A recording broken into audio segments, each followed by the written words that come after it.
Yeah. Or things that don't have anything to interact with.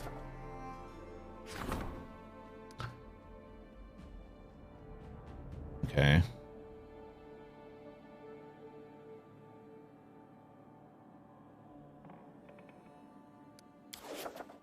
Okay. Nothing new. Projects.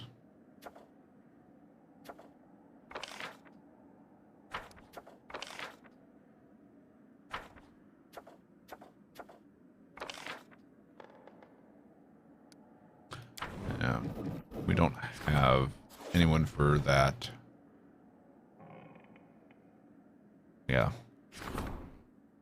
That one's got 6 days left.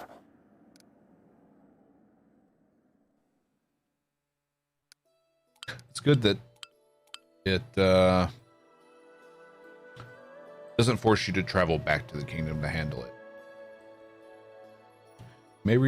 May stumble upon a resource area in your travels. To reap its benefits, you need to claim the corresponding region. Return to the resource location and claim it for 15 PP. Okay. So does that mean I just go here?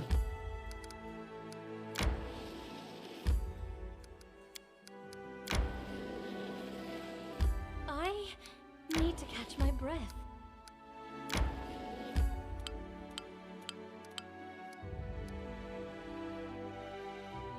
Claim it.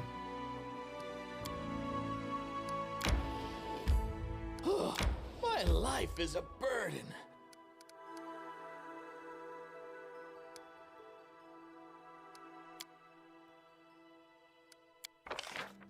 All right.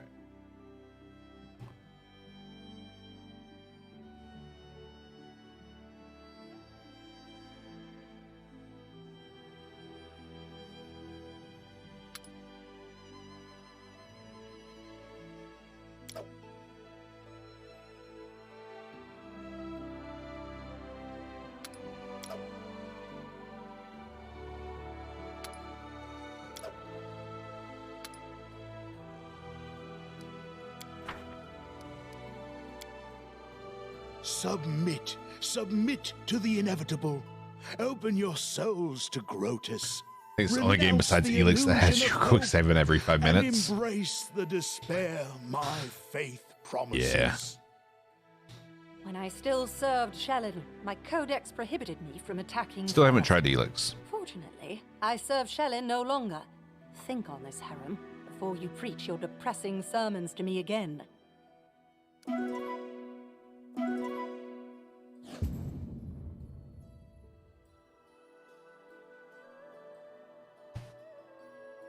Ooh.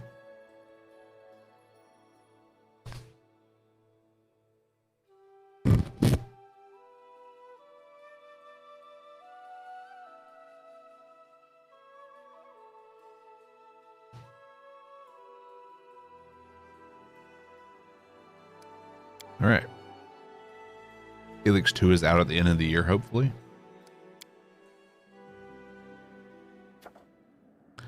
Happy birthday to me. My birthday. Baron's birthday is a special date for our young nation. It's thanks to him that we had the opportunity to claim the stolen lands and establish a new country in Calarian. I remember we created our birthday, that character creation. I remember that now. Today is a day to forget about our troubles and revel in celebration. Today is a day to remember. Demandi Aldoria sent our best sword lords to participate in friendly combat and demonstrate their skill. Without a doubt, be a feast for the eyes.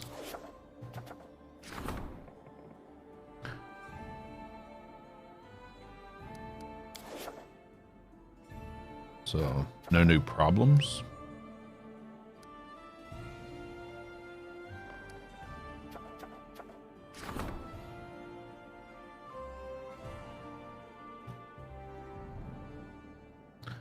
News has arrived from the largest observatory of the Five Kingdoms. The enchanted lens of their main telescope broke. The destruction of such a powerful artifact caused a gust of enchanted wind, which is now moving towards the region of the barony. We should seize this opportunity.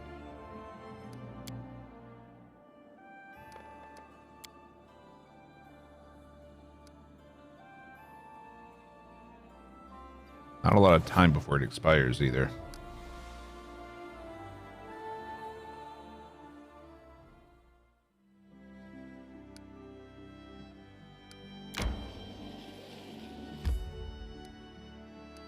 Let's just double check in here.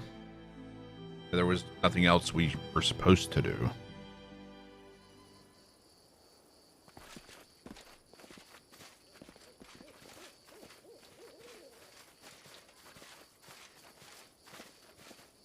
Yeah, nothing else here.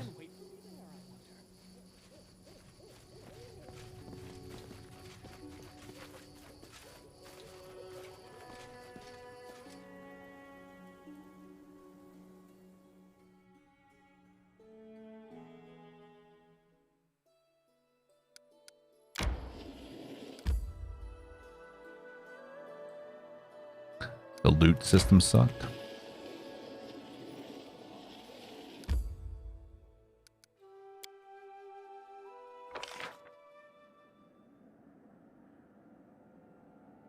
Yay.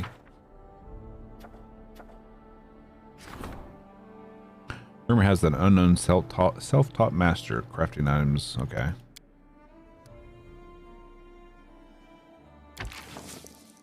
%80 chance.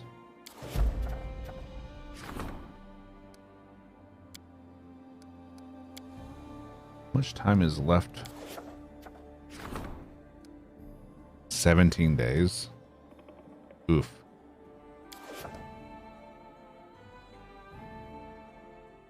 Okay.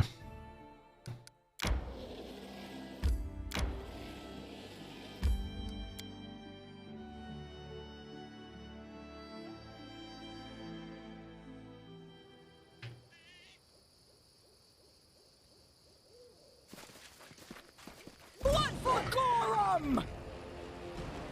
Wolf from Silence Pack.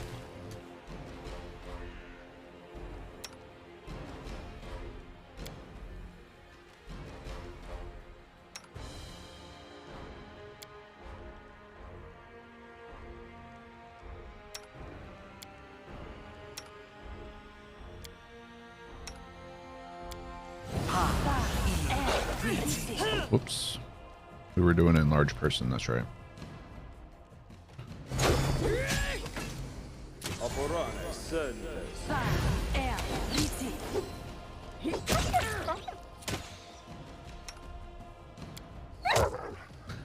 I need to go through harem spells as well. Keep forgetting that.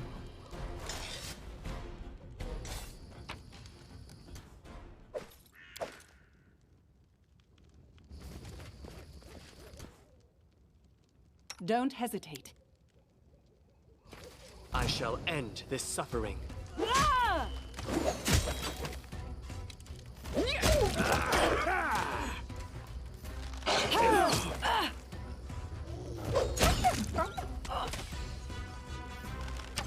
Because I wanted them in the party.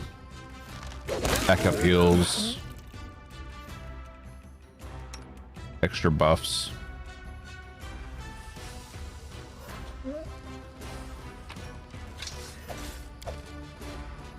Trail me.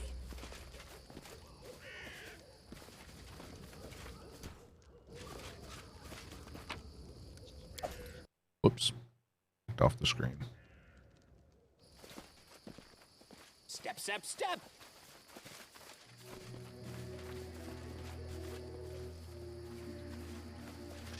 Well, I do have a quest for him, but we have to find Dwarven ruins first.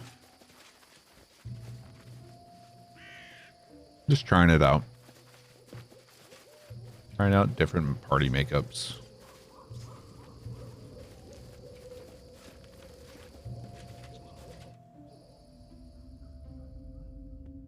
Time becomes distance. I'm listening. I am your shield.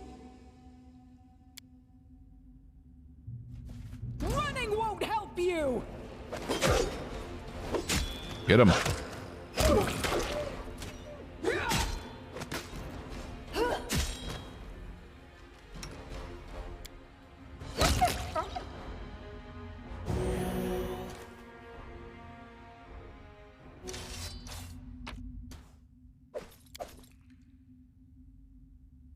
Yeah, that was another thing. Reg was really squishy. I mean,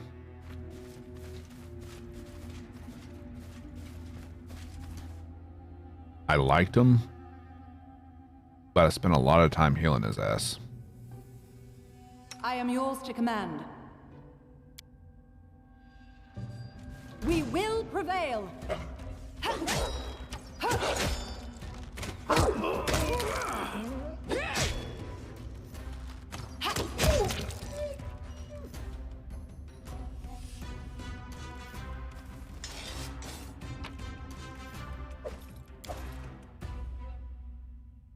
Okay.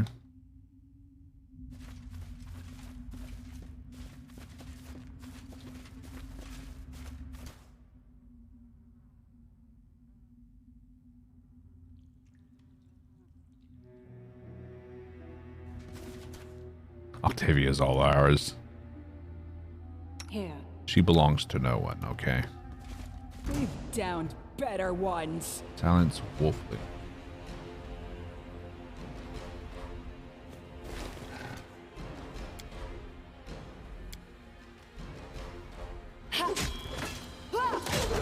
Nope, that didn't work out.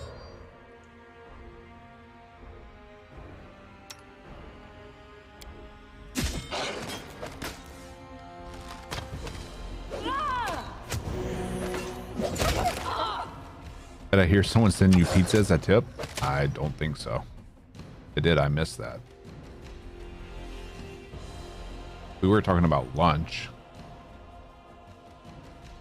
Oh. Swifter said I ordered pizza for dinner, and that's what I'm having for lunch.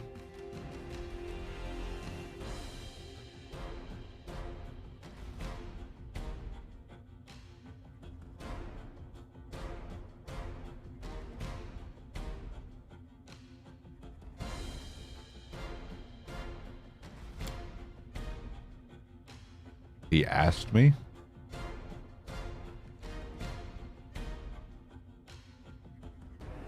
He didn't ask me. He asked me if I was buying. He asked me to buy him lunch.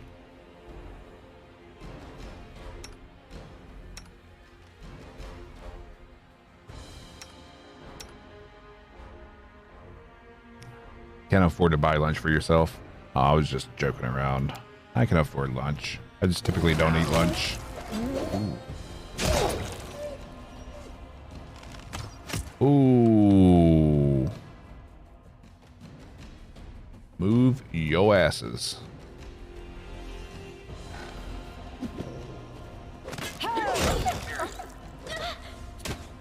Damn it, Octavia.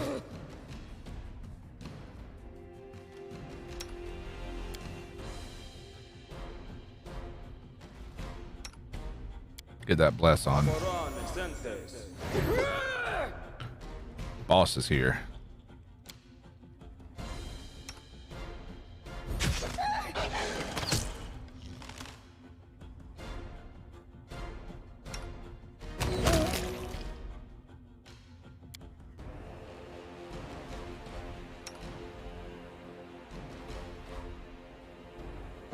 Looks like the boss is kind of Kill me!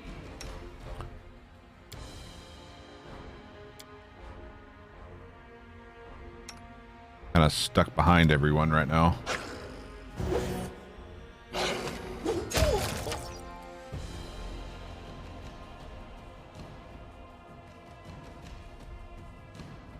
Repent. Okay.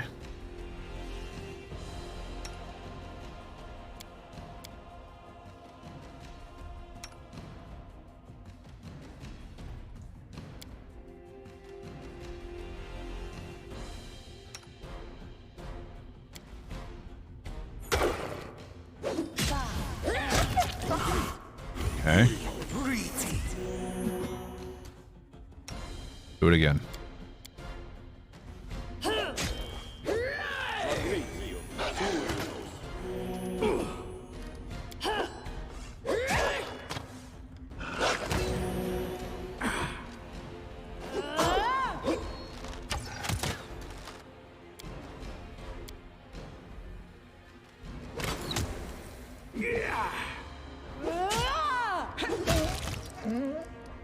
Okay. Okay. Okay.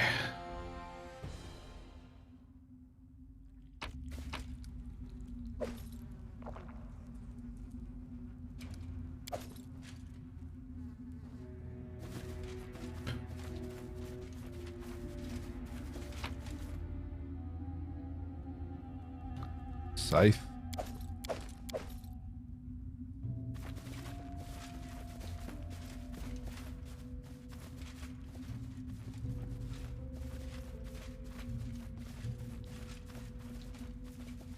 All right. Forwards! All clear? Backwards! Backwards!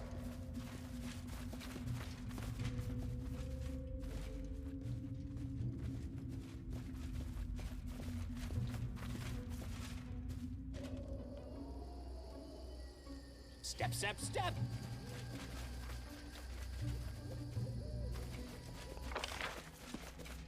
There was something over here.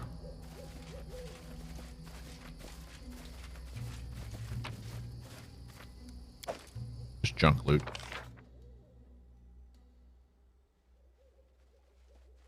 What's in wait for me there?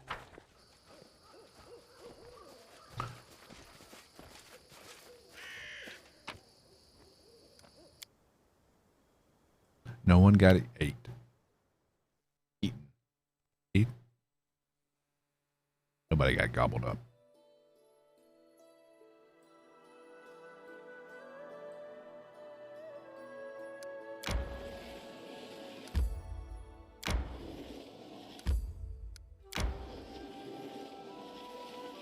I need to catch my breath. Of course you do.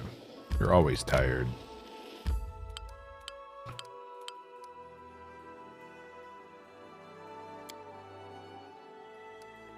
Okay. I'm hungry. When we stop? Let's see.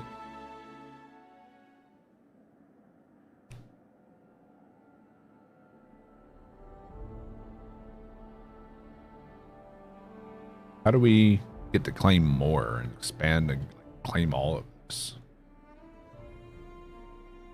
Just by ranking up, is that what it is?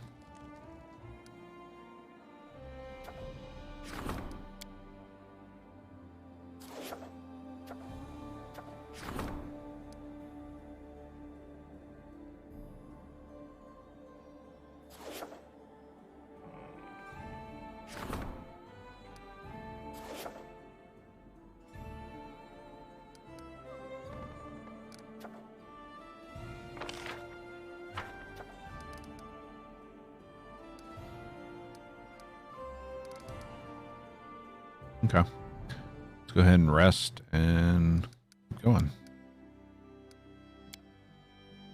I feel so dreary.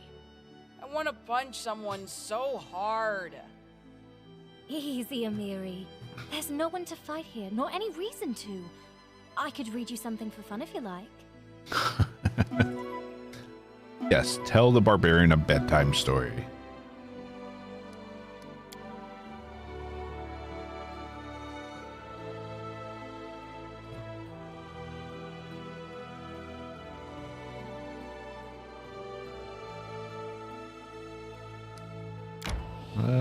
That might be in our territory.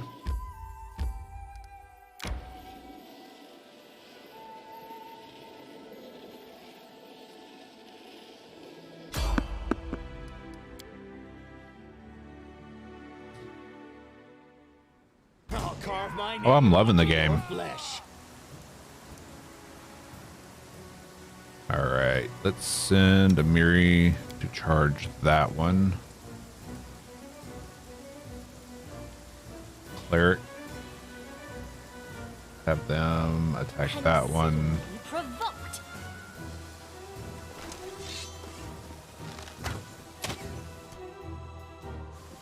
There we go. Charge. Ooh.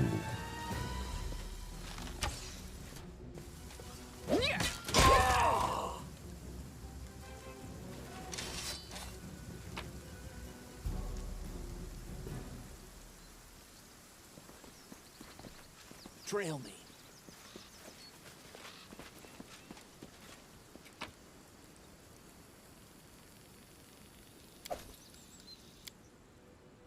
Yeah, I can definitely recommend the game based on my experience so far.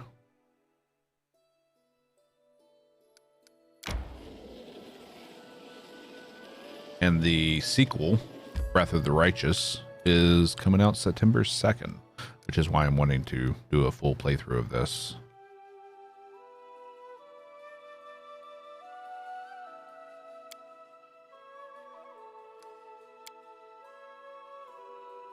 Before that comes out.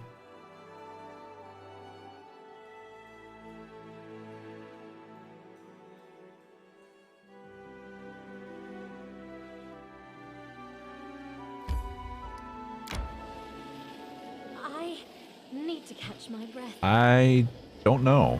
Is this even on consoles?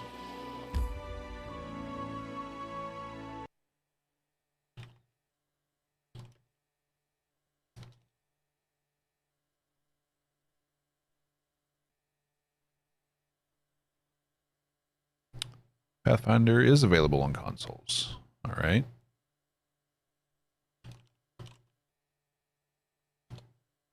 And at release, apparently Wrath of the Righteous will only be on PC.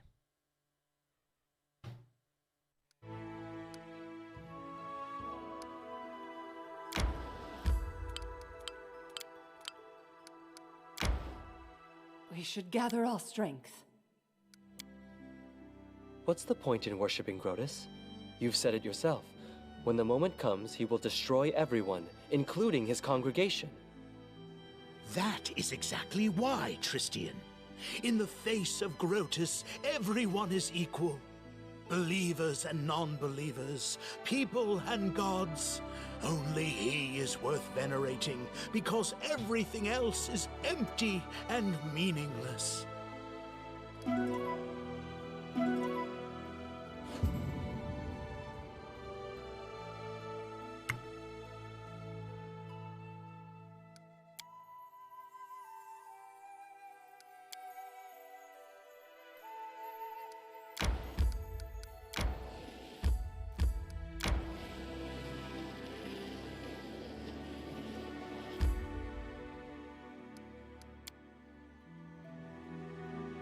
But yeah, if you like CRPGs, definitely recommend.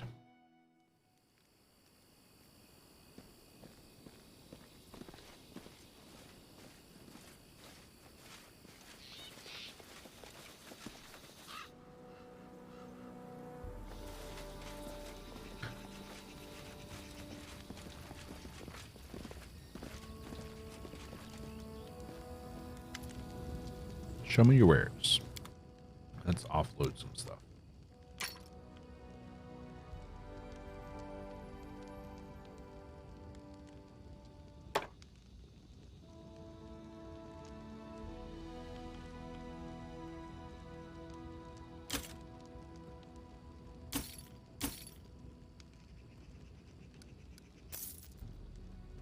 You're so poor.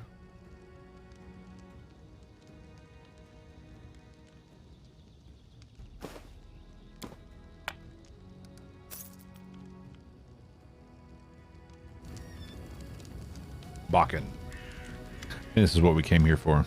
How would you like to come be my court alchemist? A court alchemist? Me? That'd be a first. Fine. Come what may, you've been kind to me. Killed those damn spiders and brought an old man some berries. I'll work for you. Just one thing, though. I need a new laboratory. Someplace to keep all my bottles and ingredients. A workshop, yes. And as for me, don't you worry. I'll do my part. Alright. You have to build a workshop for him.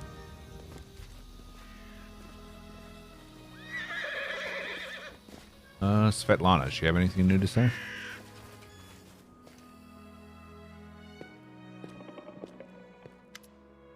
Nope. What about this chest upstairs? Can we unlock it now? I did as you asked. Yep. Pyrite brooch. Time becomes distance.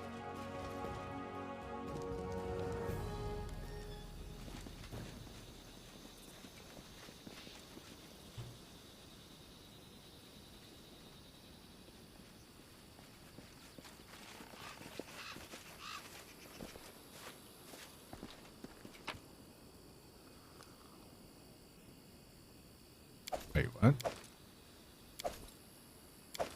Okay. Hey, Cap Drago. How you doing? I'm doing all right.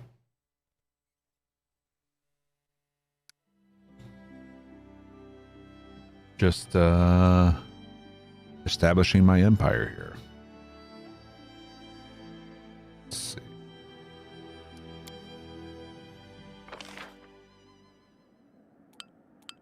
You've met an artisan, a special character who can craft weapons for you, from tough armor and powerful weapons, magic jewelry, and scrolls. You'll find one in every region of the Stolen Lands. Some of them arrive to you on their own, and others can be found in settlements. Having your own artisan is troublesome and expensive, and it's up to you to decide whether you want to help a particular artisan or not. Every artisan you meet will ask a favor. Okay.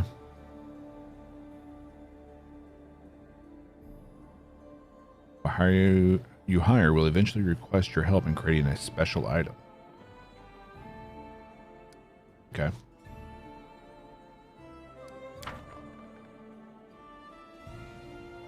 What's up, Junior Mafia? Morning. All right. 13 days left for that.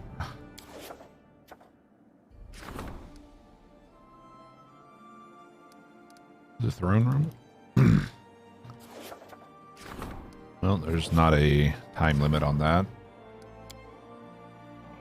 Event of the month. Locals are bored and don't know what to do with themselves. This is the perfect moment to hold a celebratory event. But what exactly?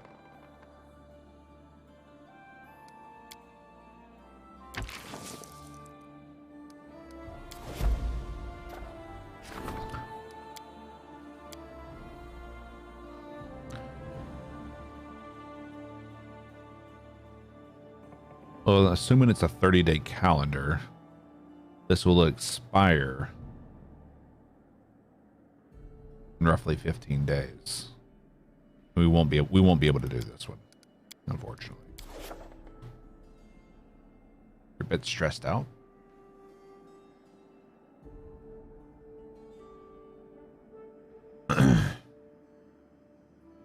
Hopefully you're not too stressed out. Never thought how dangerous charisma is in real life, until I learned how often serial killers use such a thing. I mean, charisma is used in daily life all the time, but it's just the way they use charisma.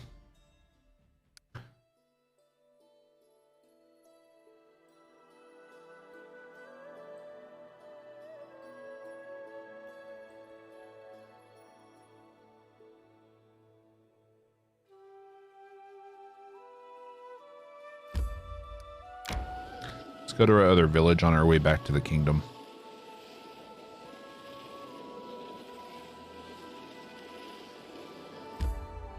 Check this place out.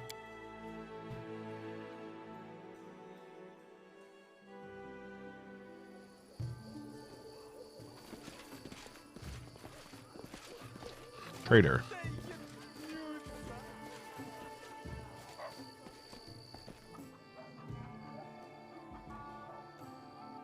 Yeah, very basic supplies.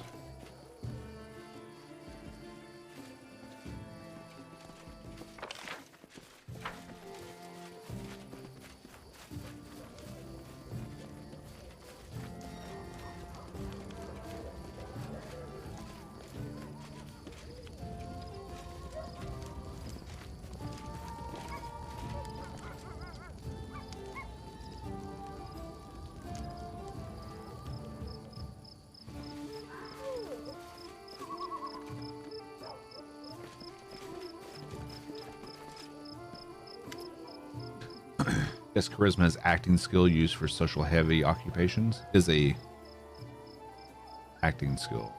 Yeah. It can be looked at that way, I guess. What services do you offer? Divine scrolls, okay.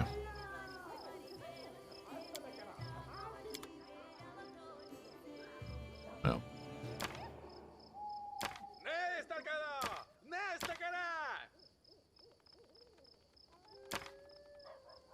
Hmm.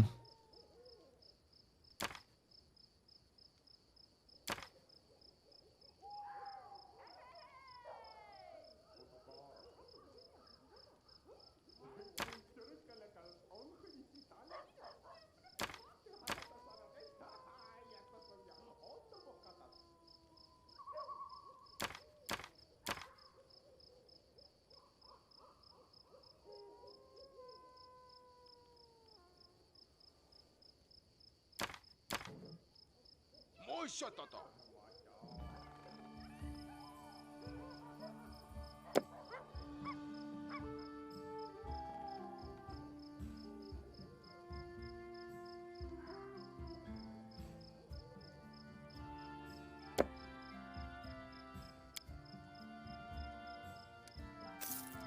forgot we had the Wand of True Strike.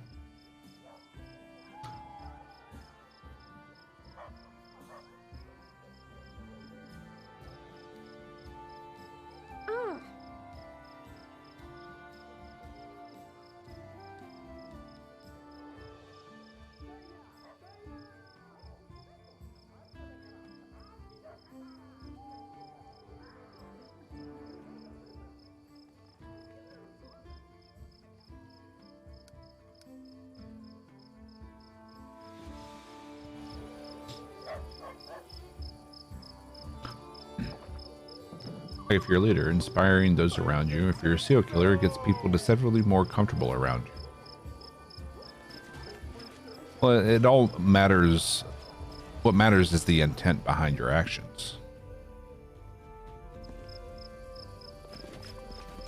I mean, someone who's charismatic can just have a lot more success in social situations.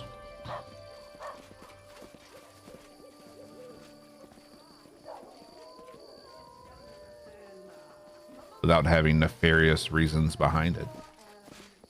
It's not even so much a leadership thing as a success thing.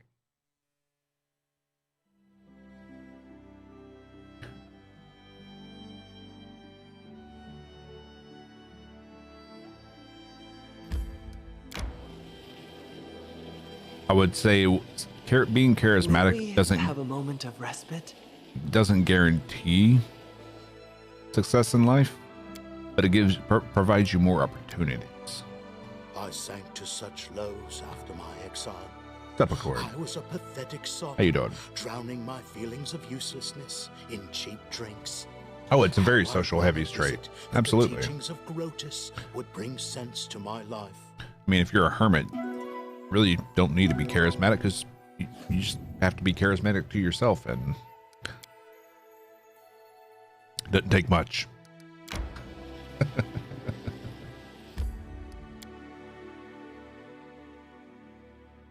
Okay.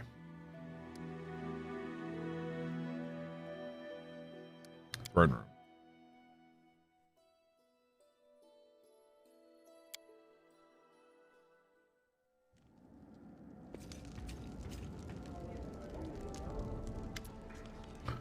Lander. It's an amusing situation, Your Grace. A former cohort of the Stag Lord, a simple local bandit, has come to pay us a visit.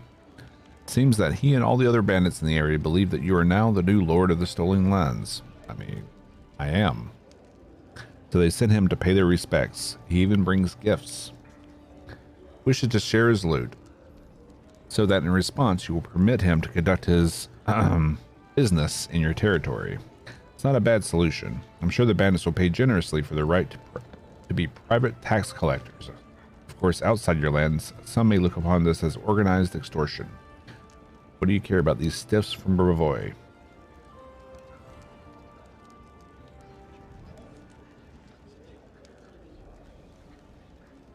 I mean, we took this place from bandits. I mean, yeah. Can't say this is a wise decision. There won't be any fewer bandits in your lands. They just won't be contributing to the treasury. But very well, it's up to you. Damn right it is. I'm doing well. Doing well. Okay.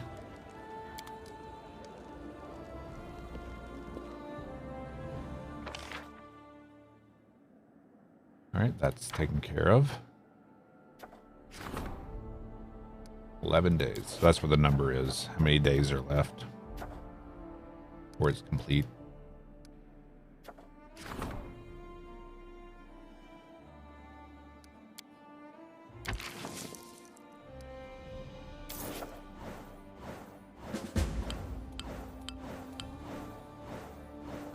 Spider invasion has been dealt with, but it was the last we'll hear from it.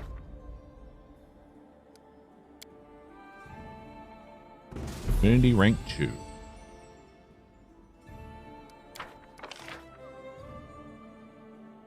Rumor has that an unknown out. Okay, so we failed to attract that merchant. Success in this. And the festival. Triumph. Priest managed to convince the peasants that the weed must be eradicated. The crops have been saved.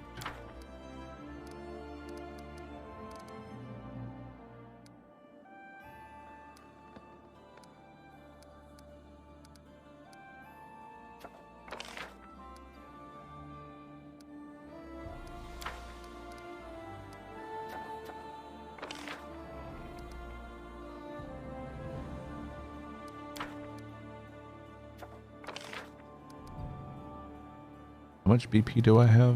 144.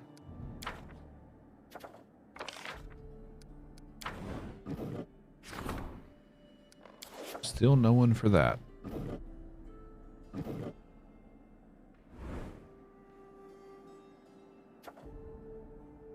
Wow.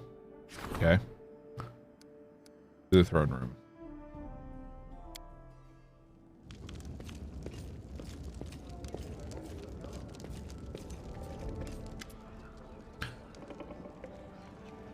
The man before you reeks of vanity. His black hair is curled, styled, and generously waxed. From the hair atop his head to the points of his mustache, his cheeks and forehead are powdered white, giving him a pallid look. His hand rests casually on the golden hilt of his rapier.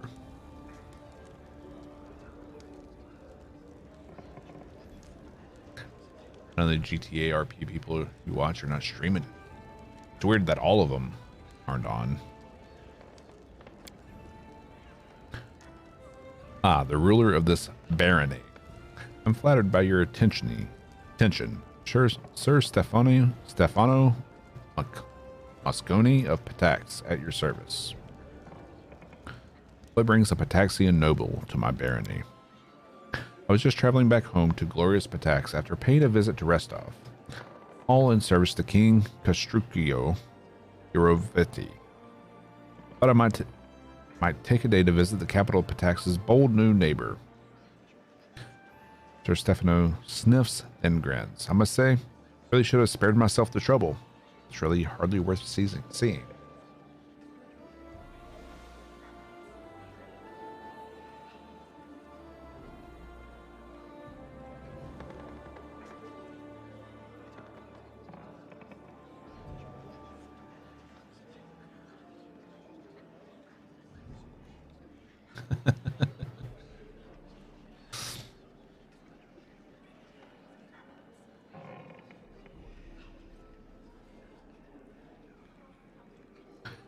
A 5-year-old could tell you're deliberately trying to offend me, Sir Stefano.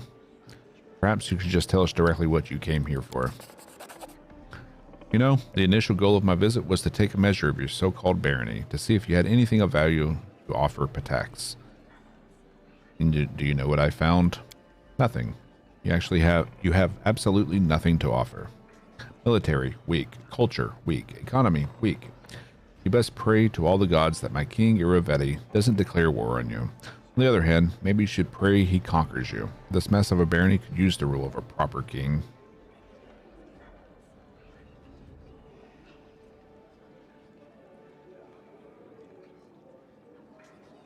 Perhaps there's a touch of truth to your words, but my barony is still very young.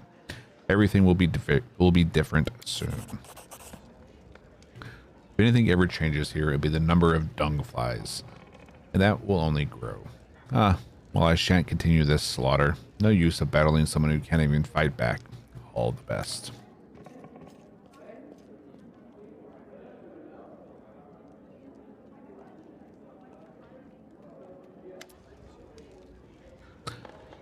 I read every day. To some degree. Oh, your grace, woe is me. I've met my darkest hour. You are my last hope. By all the gods I ever prayed to, don't leave me in need. My name is Jenna. Jenna Tannerson. Our village is a short way from here. It's been 2 days since my boy, Tig, ran away. I haven't seen him since. We've searched and searched, but it's no use. If you don't find him, no one else will. You have any idea where he might be? There's this old hag in the Gnarl Marches, a swamp witch. I won't say her name aloud. Don't you even ask. The mere thought of her chills the blood in my veins. She has the evil eye, and she eats people. She even turns into a black raven and soars in the sky. Sure as day that she took my boy. Yep, a hag. Oh, Luigi. Thank you for the prime. Yep. Hags. Do people disappear frequently here? They sure do. There's so many hazards around, it's hard to name them all. Wild beasts in the forest, and monsters, and some troblins and bandits. Troblins? Some troll mated with a goblin? Jesus. And bandits and whatever. Even adults have a hard time surviving here. And for a little kid, I'll try to find them. We'll be praying to Aristil to grant you a long life. If there's any news, I'll be nearby in the tavern. May the good gods help you.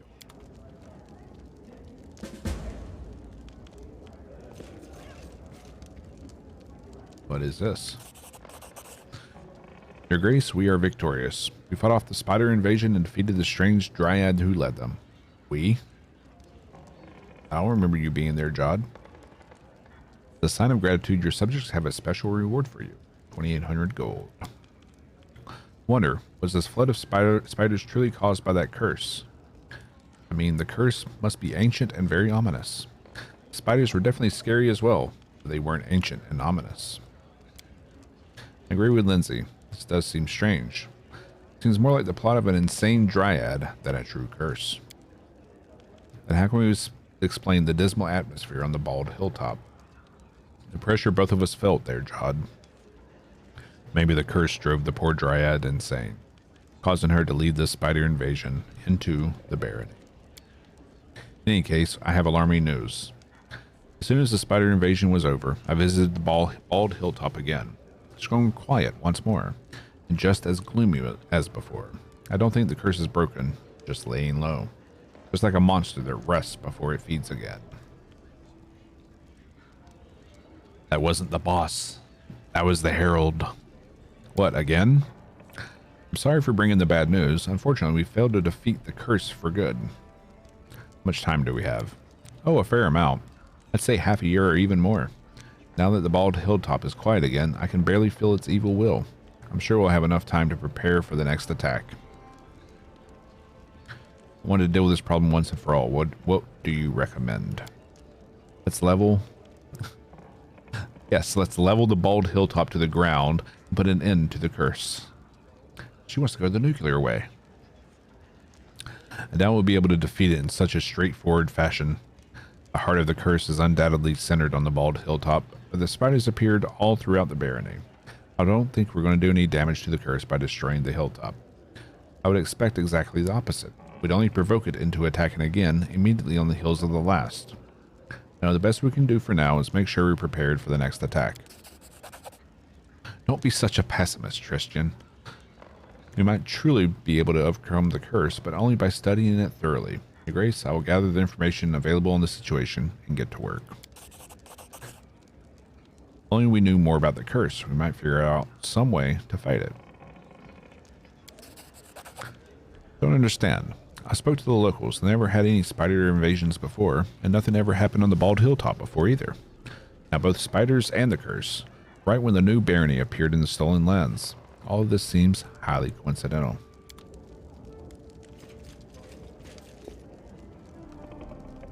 Okay. Get ready for anything. Okay.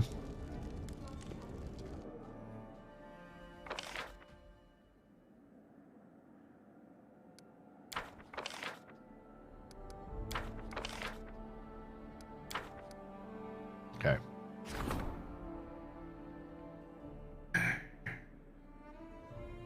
I mean, it expires presumably tomorrow. If we start it, does it affect the expiration? Like, do we have to start it by this, or it'll expire regardless? Guess we'll find out. Troll sightings. Okay. Bandits' outrage. Several bandit encampments have emerged in the Monarl marches. They plunder the peasants, rob travelers and merchants, and even attack tax gatherers. These bandits need to be muzzled. Also a mirror. Morning, Pycon. Unknown troublemakers are spurring the people to rebel against their ruler. Grumblings of popular discontent can be heard in the capital. Advisors should either answer to the rabble rousers or nip the rebellion in the bud. I have planned to do that.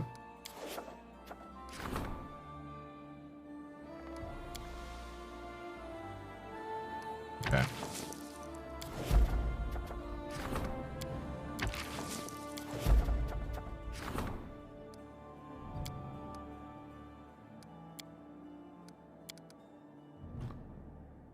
$28 days to expire, 7 days to solve.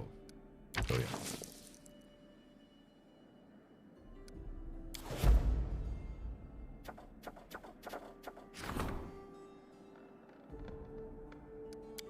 Sadly, we weren't able to do more than that.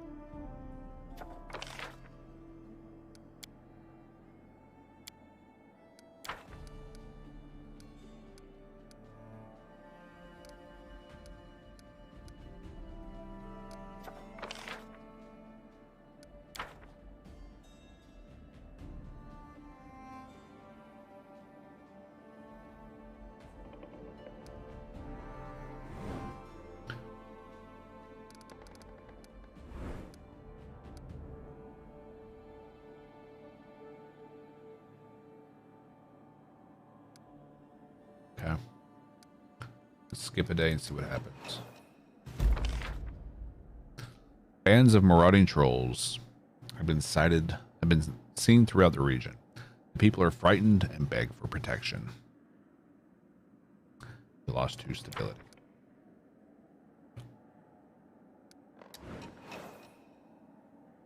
Okay.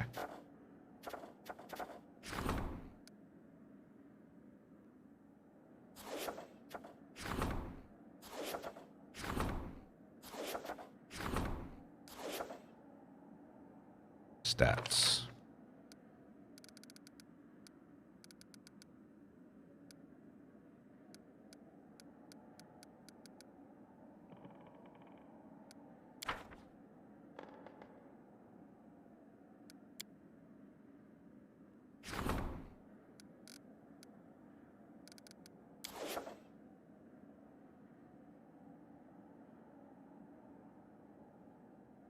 I just started it at the end of yesterday's stream.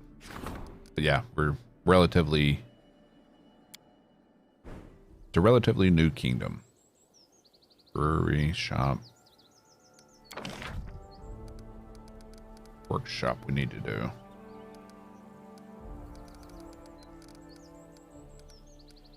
But there's no workshop.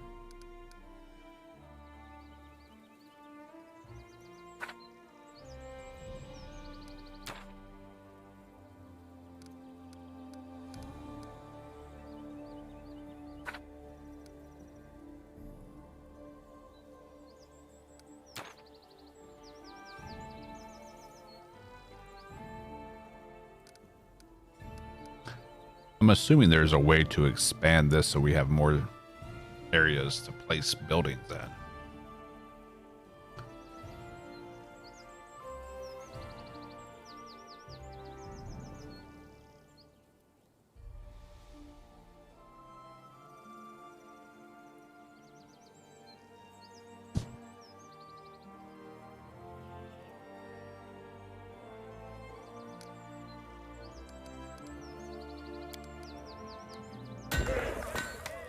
Spirit Shrine.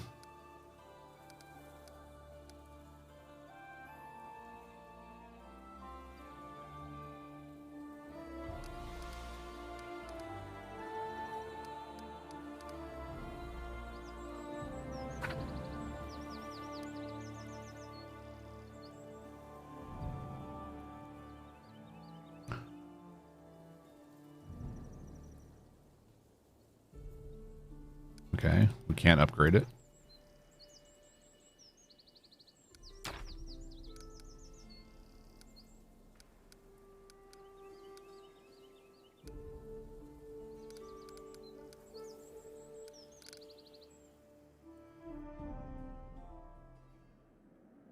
Some guy next door that won't turn down their music at 3 in the morning. I hate. Truly. Wow. Map is bigger than I thought it was.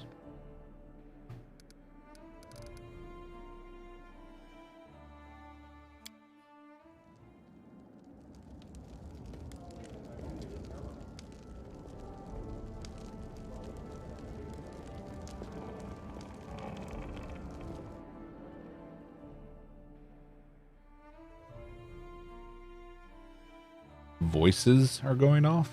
How would you turn the voices off?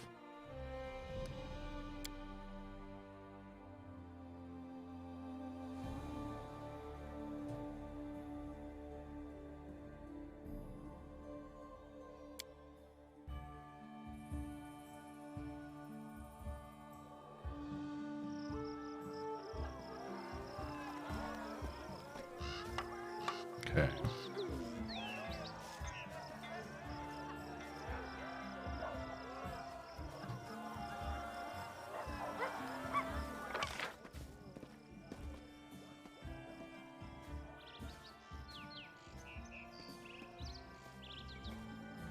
All right, we haven't spoken to them.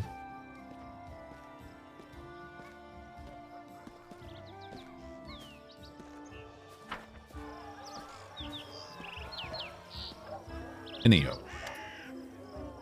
Let's see what they have. Shock longbow.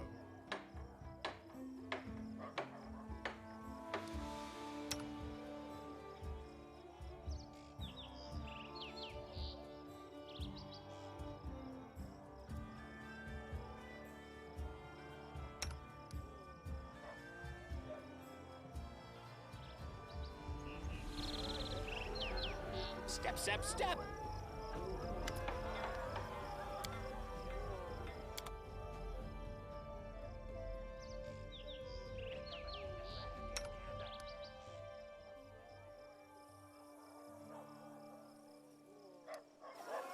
Wish there was a way to... Ah, there it is.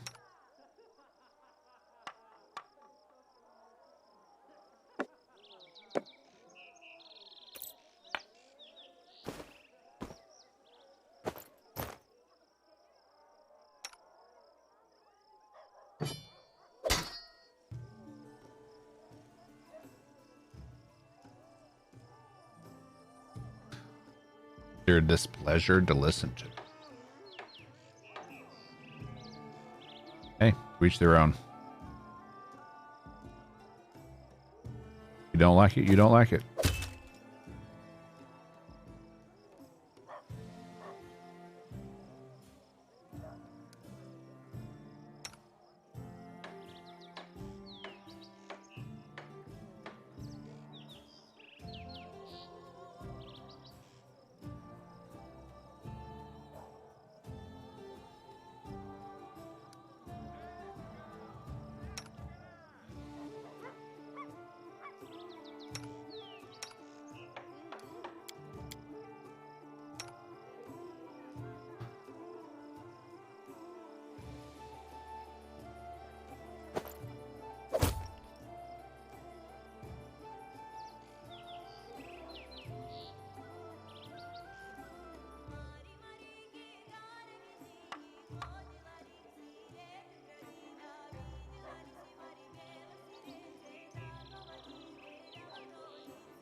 Wyvern skin cloak.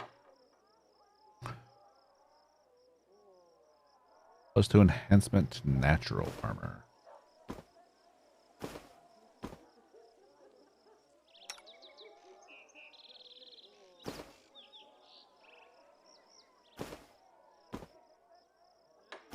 Doesn't affect her, and she's currently hit 30 AC.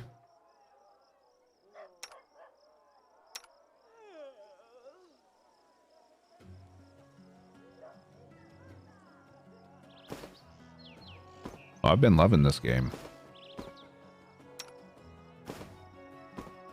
There we go. Yep, that's going to be the play. Luck on saving throws. That on her.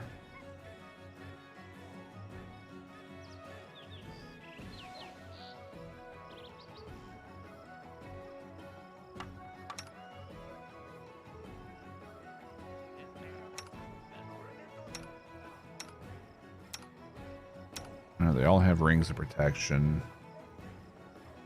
They all have cloaks. Okay. I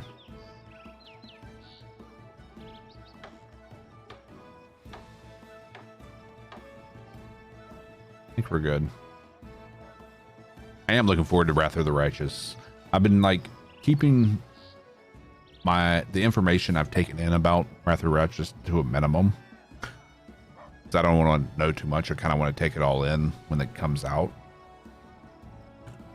But I wanted to do a playthrough of this because I've played like the first little bit of this game before, but I've never made it this far, and I wanted to do a full playthrough before Wrath of the Righteous comes out. So, hence why we're here. All right, True Strike. That on him.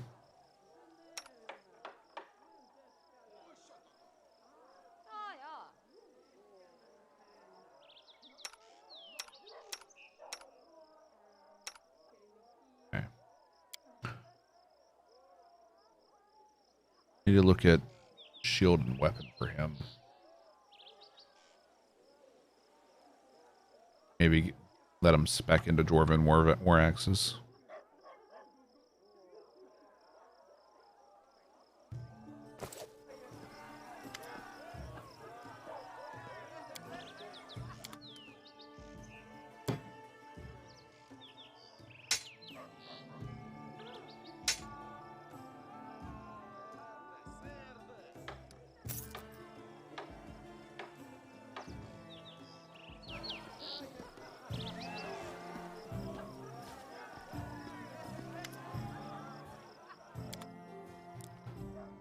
See.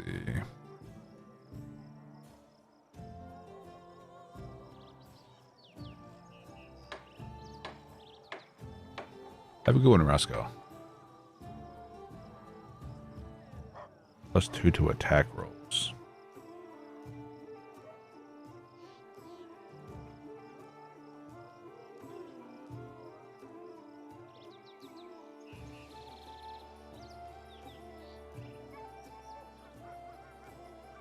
Flame Guard.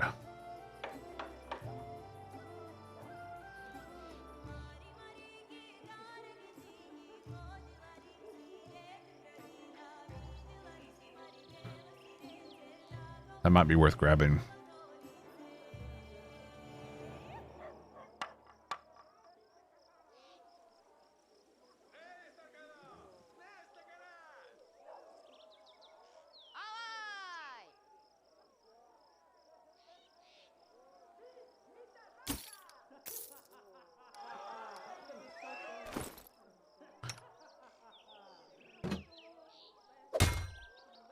.32 AC.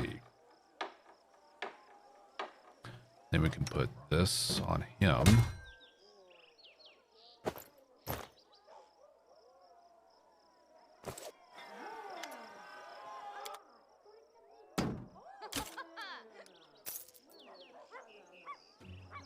Okay. Forwards! No, backwards. Backwards!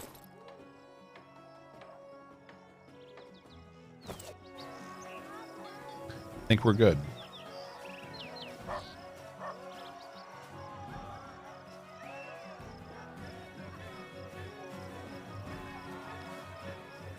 Need to figure out how to build Bach in his workshop, though. See, some people complain about the kingdom management aspect of this game, I actually enjoy it. Ever thought about a game you might want to make? A little bit. It would likely be like an action RPG in a fantasy setting. There was a time when I wanted to develop my own game. Then I realized I have no fucking clue how to do it. This scorched piece of metal is a part of a curious artifact known as the Necklace of Double Crosses. Yeah, we've already been through that.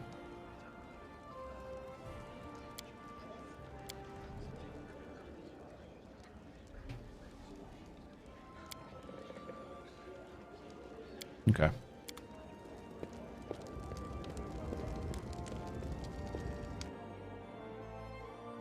Learn how to code first. Yeah. I actually started going to school to learn how to code. And I was not proficient in it. Thought about making a MMO CRPG, or at least an open world. Yeah.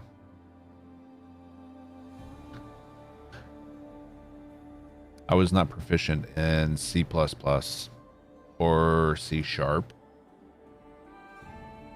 Some of the simpler languages I was able to manage, like JavaScript or Visual Basic, I was okay in.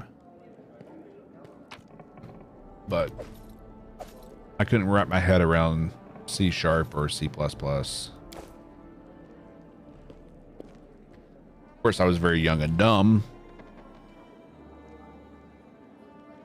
I'm a little less dumb now, but not by much. All right, let's back out into the world. What's in wait?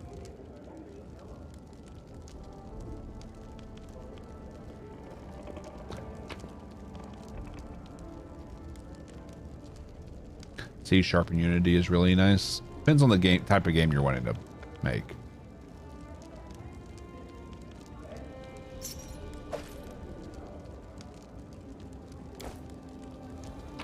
Step. As we've learned from Tarkov, Unity might not be the best for a first-person shooter with an online element.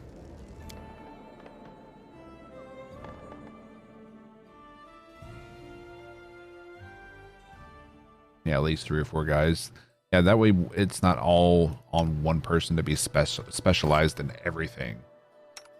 You kind of don't want a jack of all trades, master of none. You want a few guys who are masters of something and a jack of some trades.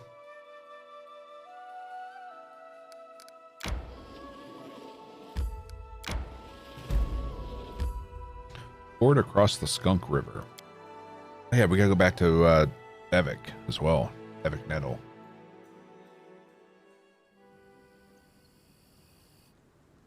All right, quick save.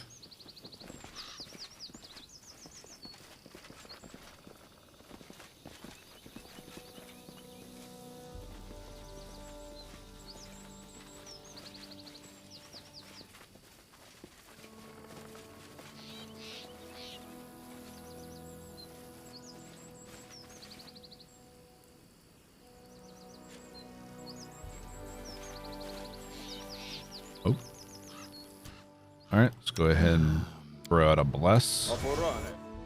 I'm listening. Let's put that on her. Let's shake a leg. And you both You can do count on me. this. Just until we know better what we're going to be facing.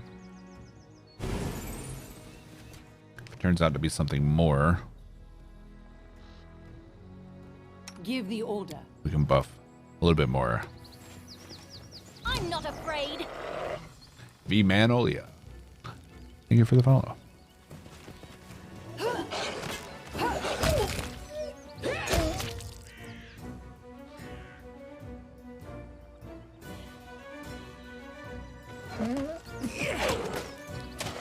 Just regular wolves.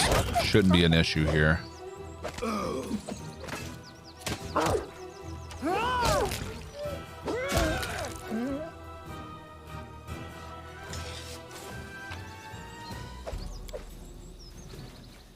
Yeah. Gems.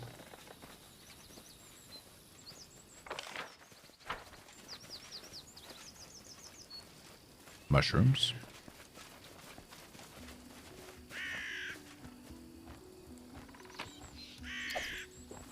But yeah. Like I've even looked at like Time becomes simplifying the process of building a game, like tools like World Builder and things like that.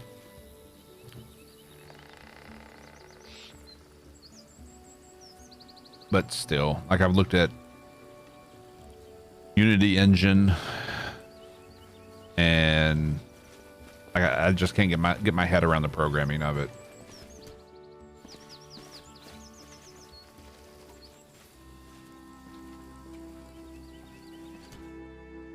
Okay. Kobolds. I'm listening.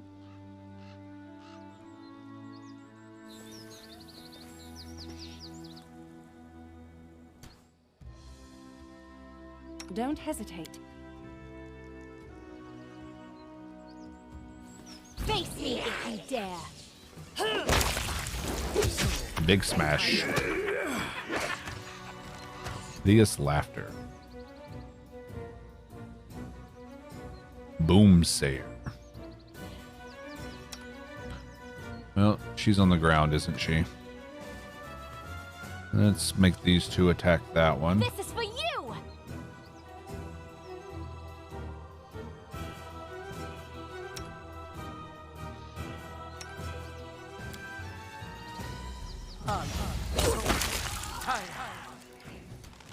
All right, Amiri, charge.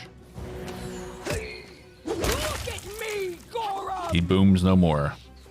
What's that?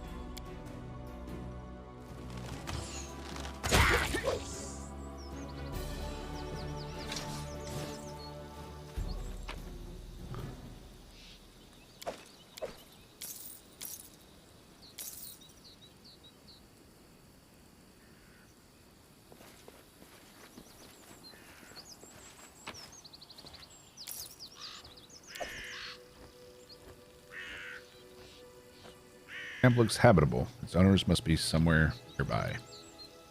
Gnomes fought fiercely, but eventually they were outnumbered.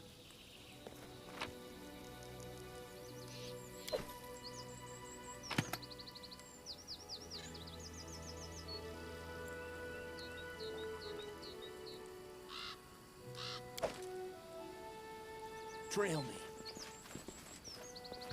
Bod's corpses are badly burned by acid and alchemical fire. Mouth-watering broth.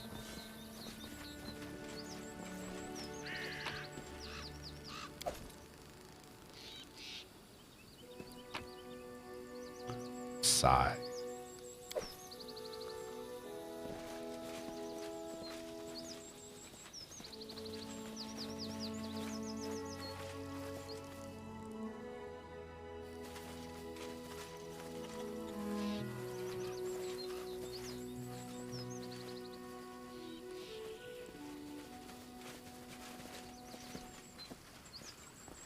No.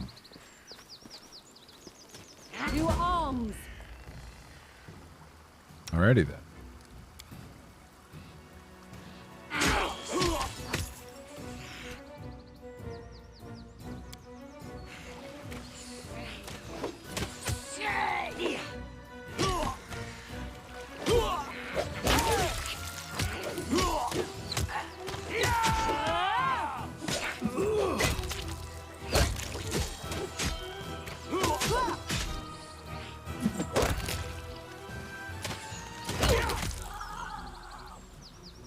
Okay.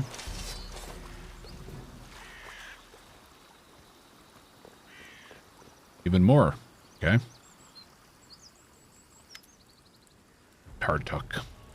So the gnome invites some of his friends.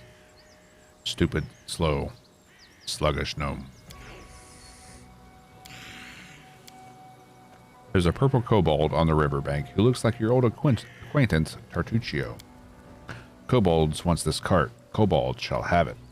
By orders of myself, the glorious King Tartuk. Tartuk, King. This bastard was the one talking our ears off while the rest of them were trying to steal our cart. King Tartuk. What do you think? What do you say to a bit of regicide? Tartuccio, I recognize you. What is this new disguise and why are you not dead? How dare you speak like that to King? Kobolds, attack.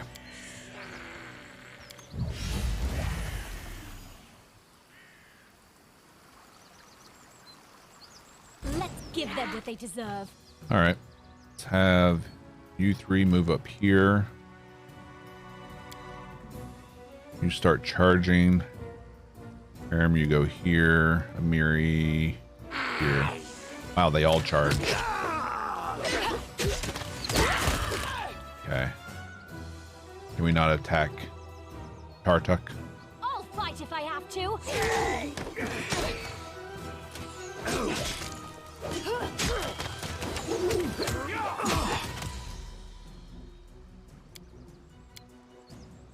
Could be worse. Wow, dude.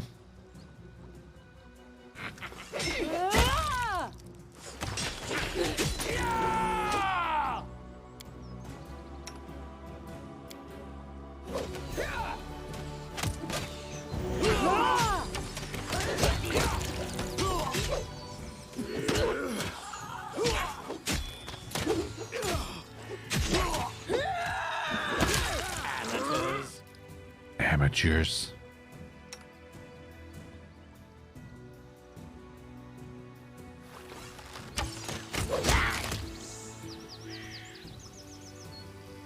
See you soon. This is not over.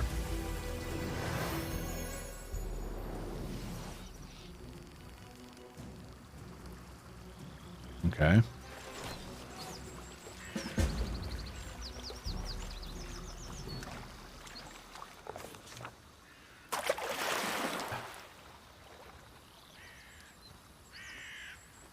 While the gnomes were busy fighting the kobolds, quite literally reading you a book now, furiously cursing and diligently punching their unwelcome guests right in their dragonish snouts, the count was all but forgotten.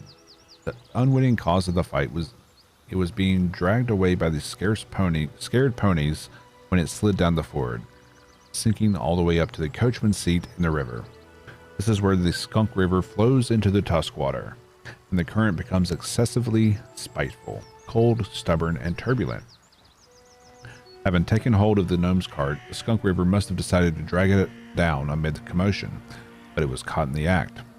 The surviving gnomes, led by the head of the gnome expedition, an extremely loud and crabby fellow, but not without some managerial talent, were able to catch the cart before it floated away.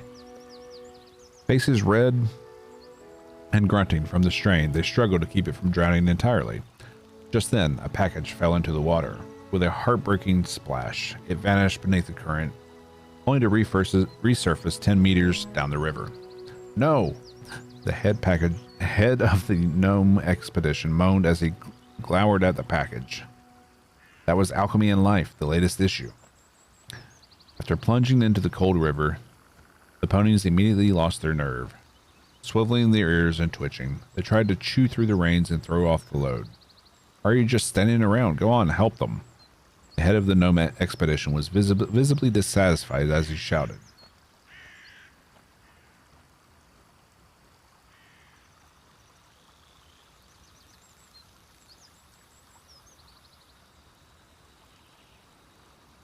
I don't think we're the strongest party.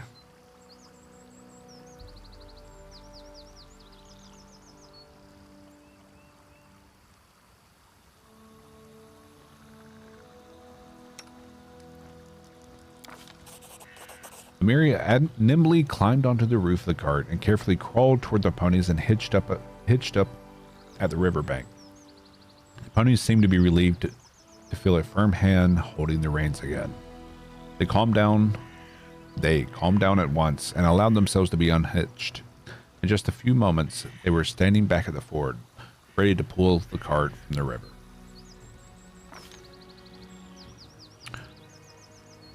While the gnomes were busy fighting the kobolds, furiously cursing and diligently punching their... We already did that.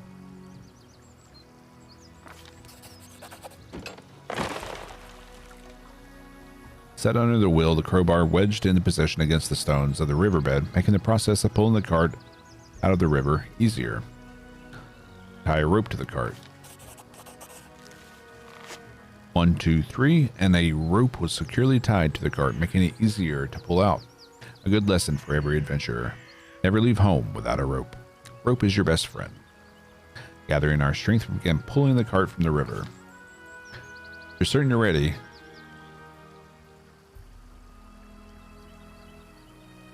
Then let's do it. Be careful. I imagine the cart's full of gold or ale or some other thing you can't bear to lose. Better you should trust in our dignity than our greed, Sir Gnome. The gnome rolls his eyes. For God's sake, whatever, just pull the cart.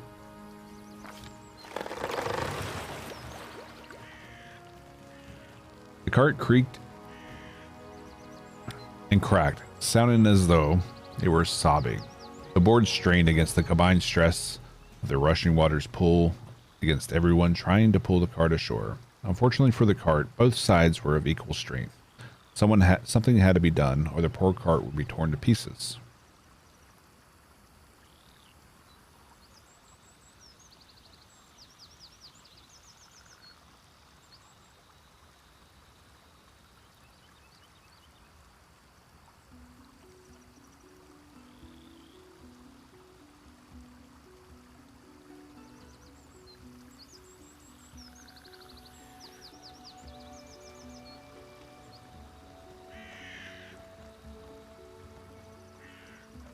Charisma.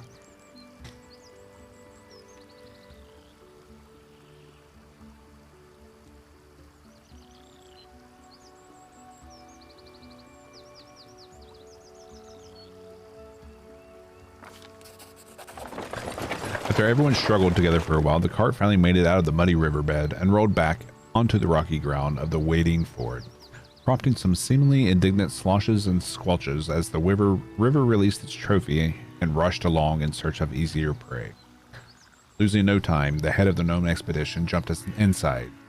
For a good while, rattling and swearing were all that could be heard from the cart, until the gnome's face finally reappeared from under the rooftop, seemingly satisfied.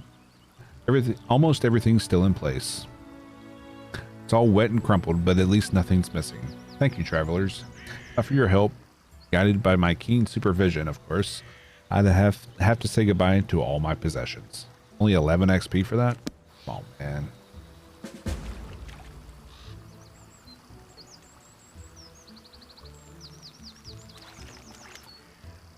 The gnome that stands before you wears dirty and ragged clothes. He used to look stylish and wealthy long ago, but those times are long gone. His black hair is matted, a deep fresh scratch across his cheek. Despite his rather pathetic look, the gnome behaves with inner dignity and even manages to maintain a superior manner. Jubilus Nartropple, at your grace's service. Your help with these kobolds and my almost drowned cart was timely indeed.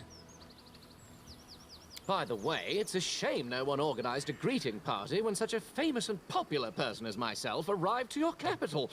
I wasn't expecting a red carpet covered with rose petals, but you could at least have sent ahead some delegation. Who are you again? Oh, at least some of my servants are still alive. Do you know how much it costs to train a proper servant? Sounds like your servants are nothing but tools to you. Truly, with masters like that, being a servant is not much of an improvement over being a slave. What's this then? Run along, little girl. The grown-ups are talking. Oh. So, you're not only arrogant, but a boorish swine as well. Why am I not surprised at all? Yeah, Let's not piss off the mage. Also, while I'm on that, I'd like to make an official announcement. The roads in your barony are in terrible condition. People must search for wading fords to cross the rivers because no one had bothered themselves with building bridges, and honest travelers have to take the risk of being attacked by kobolds at any moment. So, how did you say your barony was called? Whatever, never mind. When I draw the map of these lands, I will call them Maybe Local Baron Will Help. I guess it's a fitting name. The gnome fell silent at last. He just watches you with his shifty eyes, opening and closing his mouth as if he wants to say something more, but hasn't come up with anything yet. You think too highly of yourself, Sir Gnome. Behave with some dignity while you're on these lands. Oh, I see. The very spirit of knighthood embodied. So, what do you propose me to do, Sir Knight? Should I lie? By no means. But you shall not be so blunt. I bid you to express your opinion in a more courteous form. Your problem, Sir Knight, is that you worry too much about form and appearance. Unsurprisingly so, considering your pretty face. As for me, I worry solely about the content. Valerie blushes even more and turns away. It seems to you that the gnome has stepped on her toes.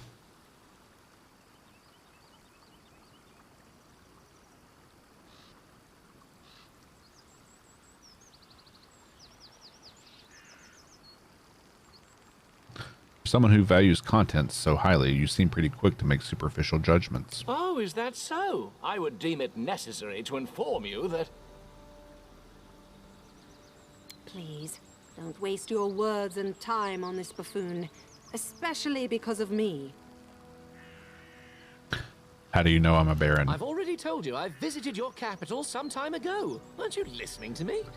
And I'm used to being greeted by officials when I arrive to settlements of at least some importance. The glory of myself and my exploits usually precedes me, and officials usually prefer to be on good terms with me. Didn't know you'd come. Yes, you're right. I should have remembered that your lands are in the middle of nowhere, and you don't get updates on important things in time. He seems very full of himself, thinks highly of himself, and expects everyone to know who the hell he is.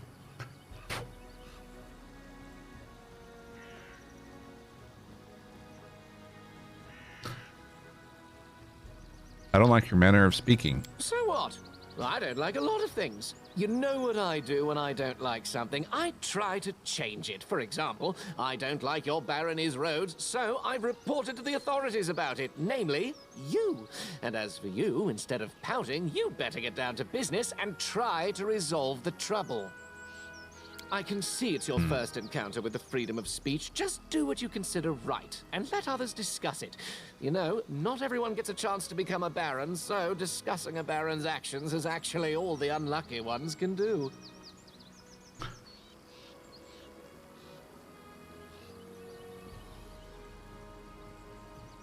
Actually, I don't mind the freedom of speech. Wow, a baron supporting freedom of speech. Well, that's news. Remains to be seen what you'll say after reading my article. So what happened here? Did your cart end up in the... How did your cart end up in the river? My party and I set up camp at the bank of this river. We'd just finished kindling the fire when that purple bastard appeared.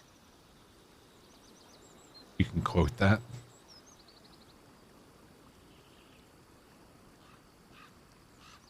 You know what he told me? He introduced himself as the King of the Kobolds and told me he needed our clothes because he wanted to dress his subjects properly, you see, as long as they've established the kingdom of their own. That's literally what he said. I wonder, where did he learn the words? Obviously, I told him to buzz off. Some kobold wants to strut around wearing the clothes of the great cartographer Jubilos Nartropple. No way. Nartropple? So I've been explaining my position to him, being rather eloquent too, suggesting he and his so-called kingdom might as well fall into the deepest sinkhole. But in the meantime, I've noticed that kobolds have already started to untie my cart. Well, I called my men to keep the cart safe. They couldn't guess what to do on their own, just stood there with their mouths ajar. Then things heated up as the fighting started, and while we were fighting, the ponies dragged the cart to the river. Ah, stupid animals. You said you were famous, but I don't know you. What are you famous for? That was either a stupid and offensive joke or a case of total ignorance. Freedom of The speech. latter, I hope. I'm famous as a traveler, a cartographer, an alchemist, and a journalist. The students of all the major universities study the world using my maps. My articles for different journals are well known everywhere, from Andorran to Brevoy. You've definitely read some issues of National Alchemy, haven't you? Nope, not a one. Culinary Almanac of the Inner Sea? Nope. Or the most scandalous one, The Independence, describing benefits and drawbacks of governments and regimes in different states? Jube's not bad, just your typical pompous intellectual. Lindsay likes him. Yeah, I could see Lindsay liking him just for the wealth of knowledge he may have under his cap. That doesn't exist, apparently. Didn't read any of these. Oh, well, don't answer that. I don't want to spoil my impression of your barony. It's spoiled enough already. It would be hard for me to write at least something positive otherwise. What is such a famous person doing that far from civilization? I pursue two objectives. The first is to write an article on this new barony of yours for the Independence. The second is to draw a detailed map of the stolen lands. Before this barony appeared, it had been too dangerous to come here, but now an opportunity has appeared. Thanks to you, I must add. So, as you can see, the freedom of speech sometimes grants positive comments too. Anyway, I'm almost done with this journey. My article is practically ready, so is the map. All that's left to do now is to find an old dwarven outpost established here several centuries ago. What's the outpost you're looking for? Your ignorance is stunning. You create a barony and The still you know pompous ass. nothing about the lands you own. I'll have to enlighten you on the subject. You see, long ago there was a dwarven trade route crossing these lands. It connected Five Kings Mountains We know this. and the north. The route was so important to the dwarves that they were generous enough to set a number of outposts along it, manned with armed guardians to provide protection for the traders. One of these outposts must be somewhere nearby, lost and completely forsaken, but nothing can avoid the watchful eye of the great cartographer Jubilos Nartrupple. I will find this outpost, and I will mark its location on the map. You can trust me on that. Tell me, is this old dwarven outpost abandoned? Is it possible it's now used by trolls as a lair, for instance? Why not? Dwarves like being underground, trolls like being underground too. It's quite possible after dwarves left, their warm and cozy place fell into the hands of less attractive creatures. Looking for the troll's lair. Maybe we're looking for the same place. Let's join our efforts and start looking together. Well, you proved to be a capable companion in a case of emergency. I guess I can entrust you with covering my back. Let's go. I will send someone for my cart later. All right. I mean, what kind of character is he? I don't know who to take out. Can't take out Harem because we're looking for the dwarven outpost. Not taking Tristram out. And so it's got to be either of these two because I'm not getting rid of Valerie.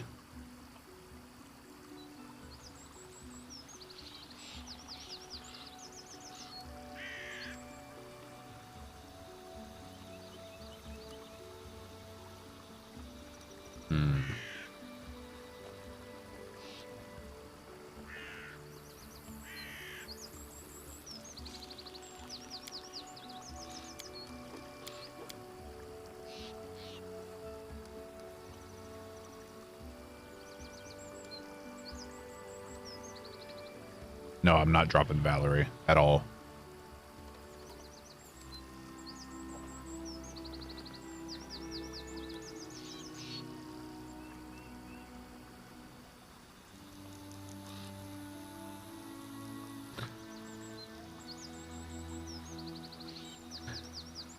I mean, you're telling me to drop my two most valuable companions. He's got the buffs and and most healing. And Valerie's my tank with most AC.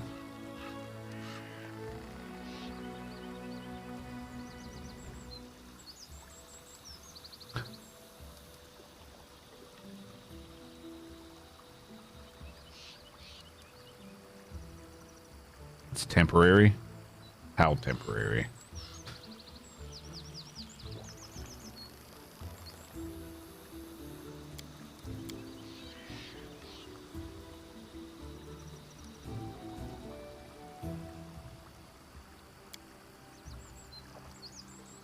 What's new?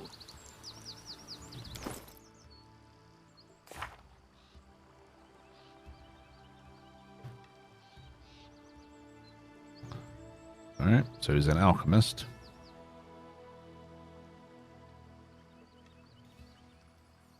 Level 5.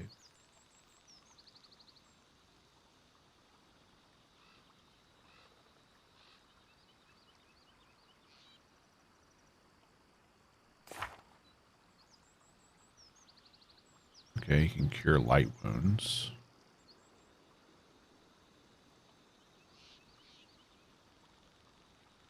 Bomber's Eye.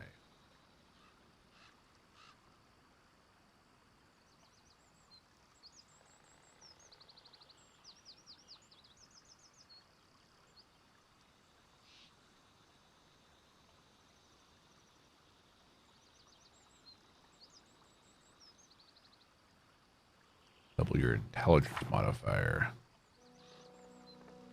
So +8 to any bomb damage. But it doesn't do AoE, which we are severely lacking in AoE.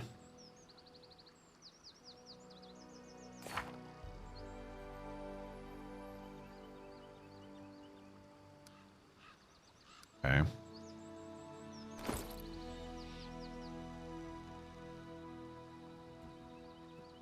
So I'm assuming he's going to be a permanent fixture to the party.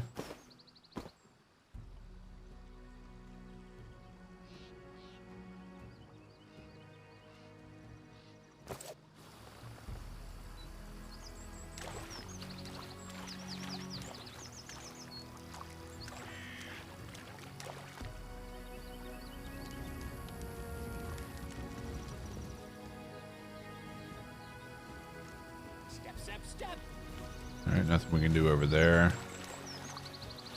Oh yeah, we got kobolds to loot.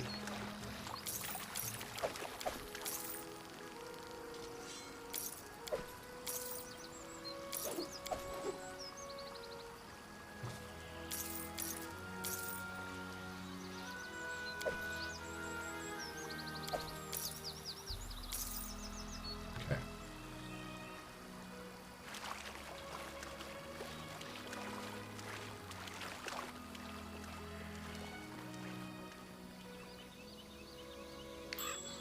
My search was not in vain.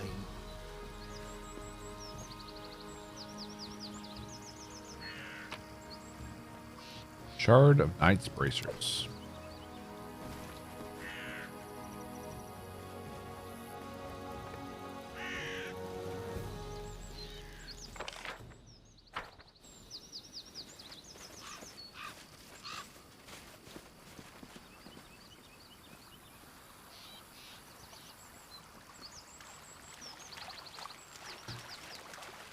Another Magnolia. So I'm starting to guess Magnolia is a bot.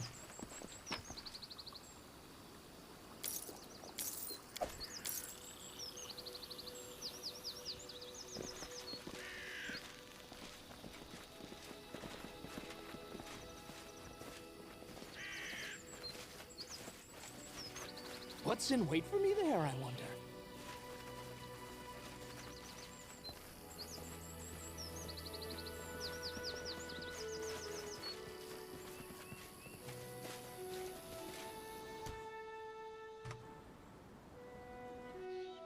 I've been taught if someone annoys you, you either pray or polish I'm your not armor. afraid. It is why my armor gleams as it does. Curious as to why Hiram is one of your favorite characters.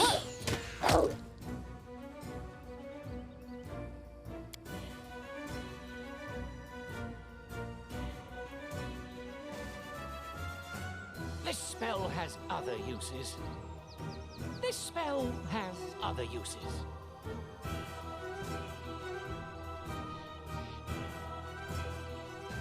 Sorry, what?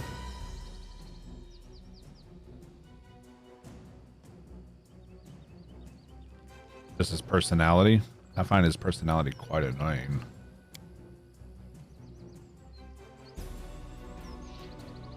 Not my This cup. spell has other uses. What the hell?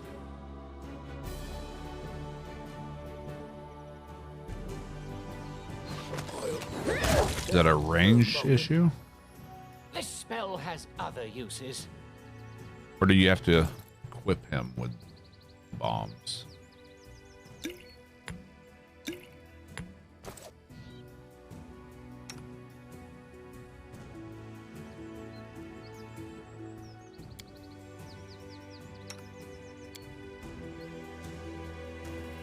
This spell has Nope. other uses.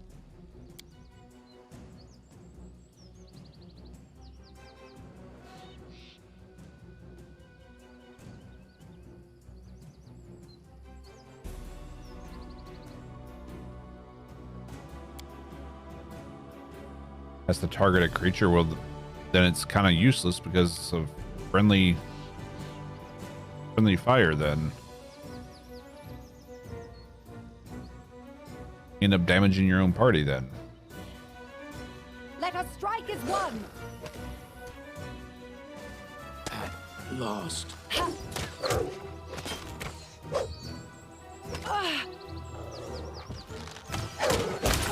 Amateurs!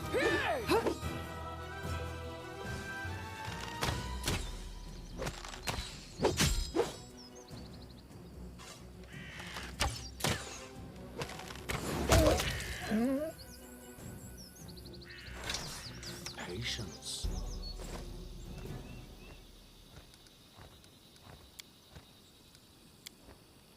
yeah.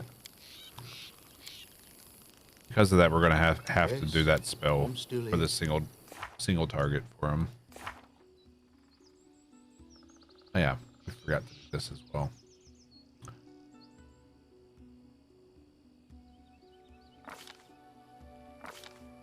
All right, we have bless, shield of faith, remove fear.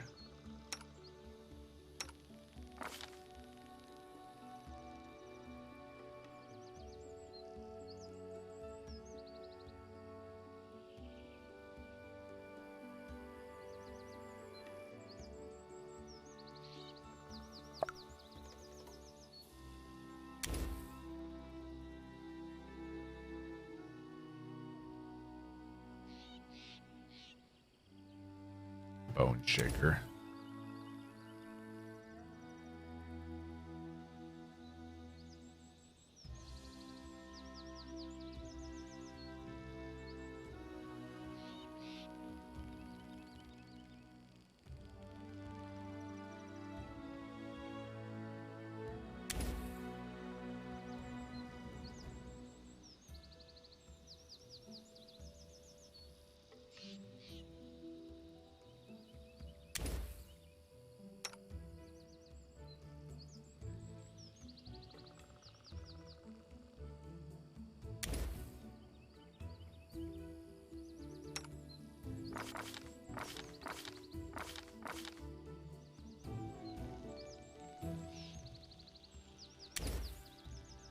Spell magic.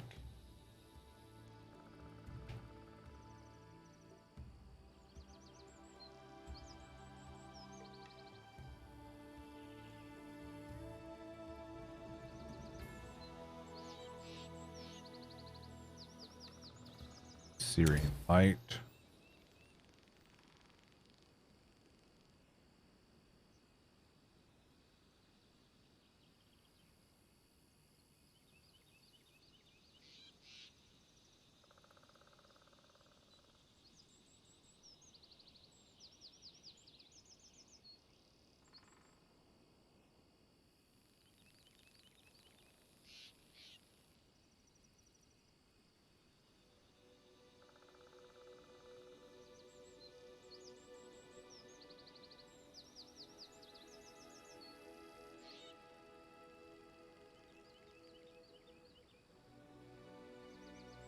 Protection from energy might be nice.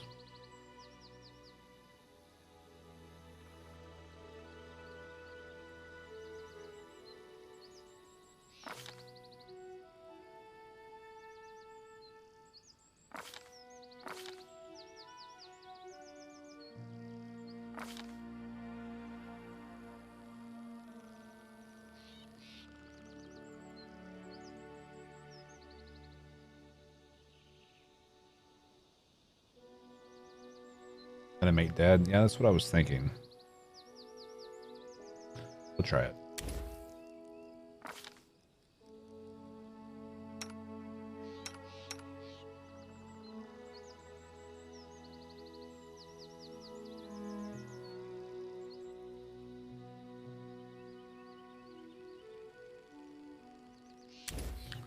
Produce person.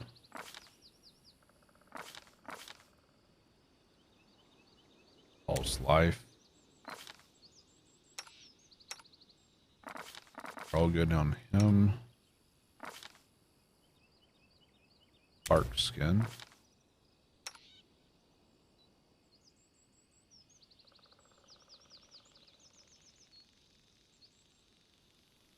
Literally took the words out of your mouth while I was logging in to say it.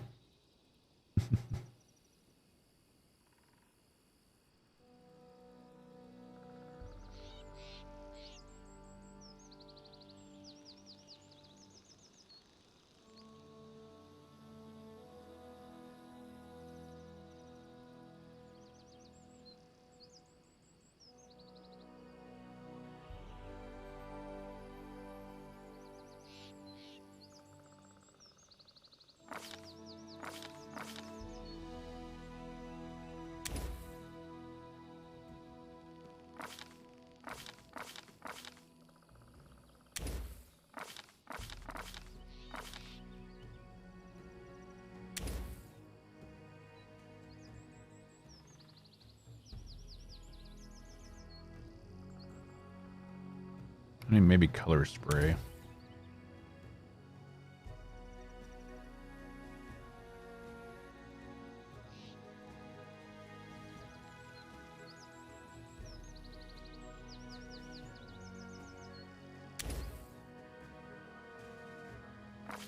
Okay.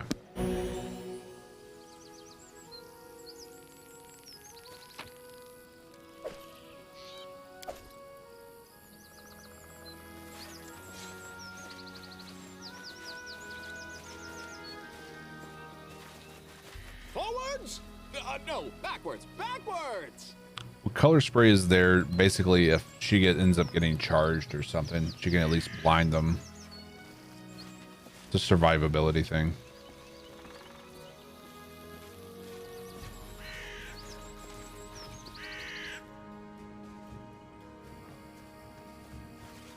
Face me if you dare. This didn't work. I must be doing it wrong. Wait, what? Do Oh. not falter!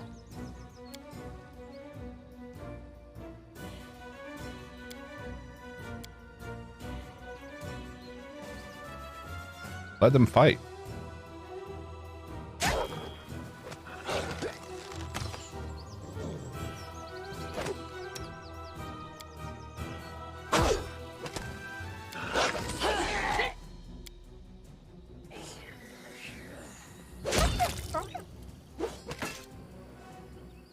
Let the attack commence!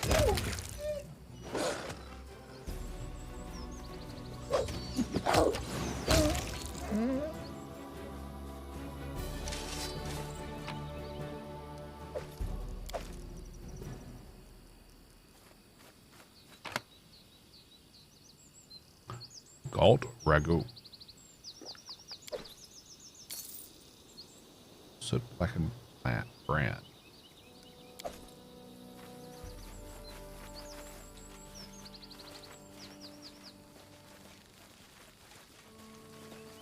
Oh, I don't like surprises. Torag's pendant.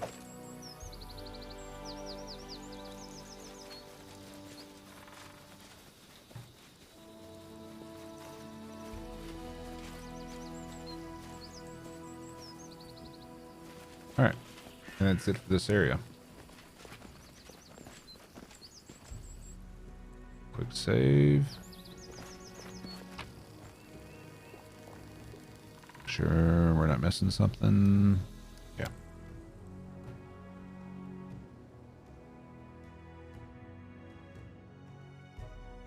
Mind control. Are you controlling my mind?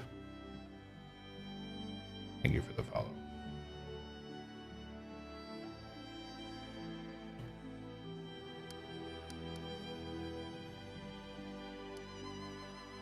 trying to... Why can't I click on my kingdom? Okay, I guess we actually have to go back for this.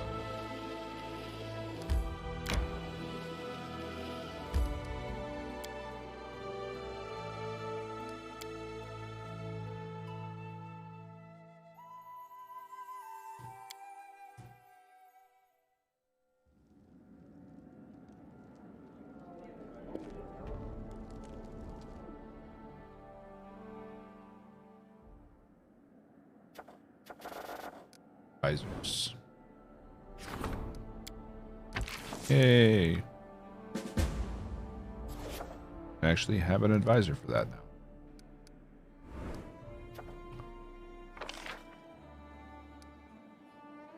Project cost 1,500.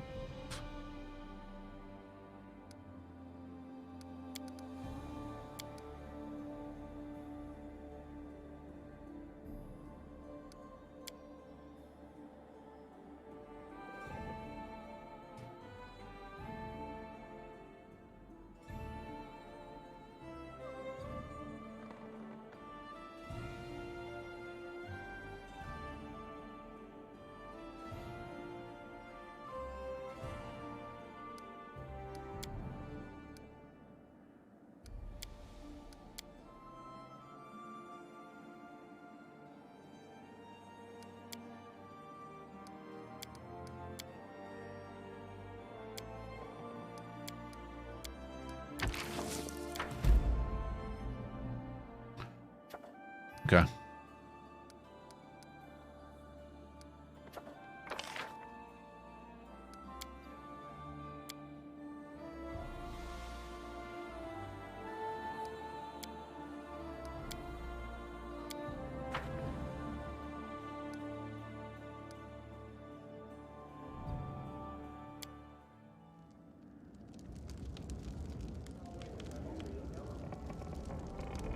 Wish we could just go to the map from the throne without having to go over here.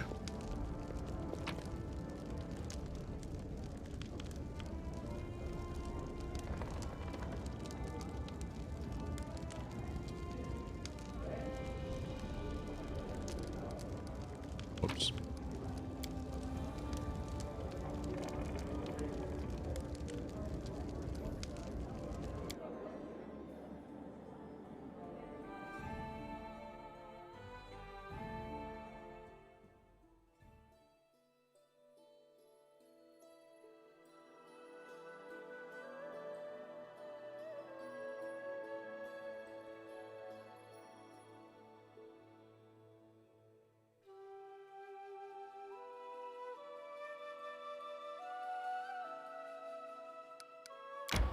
So much to explore.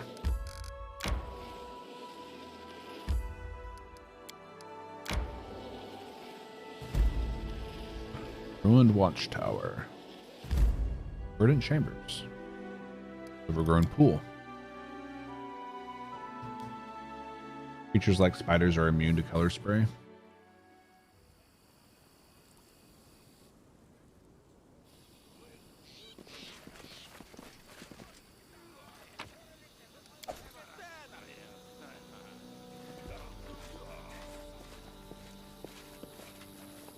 Already been to Three Pine.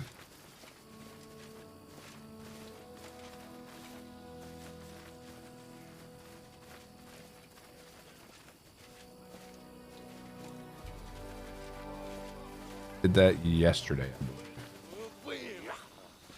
Lumberman.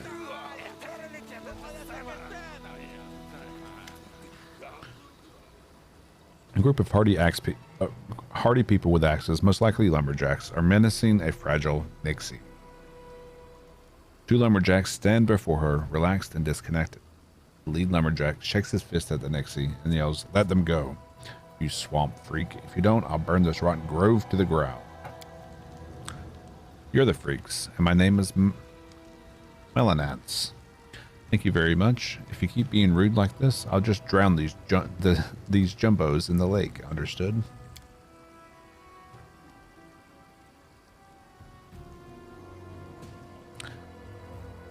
You there, you seem a capable sort. Interested in some coin? Name's Korax, and we're loggers here in the forest. We could use your help in freeing our people from this Gorgon's claws.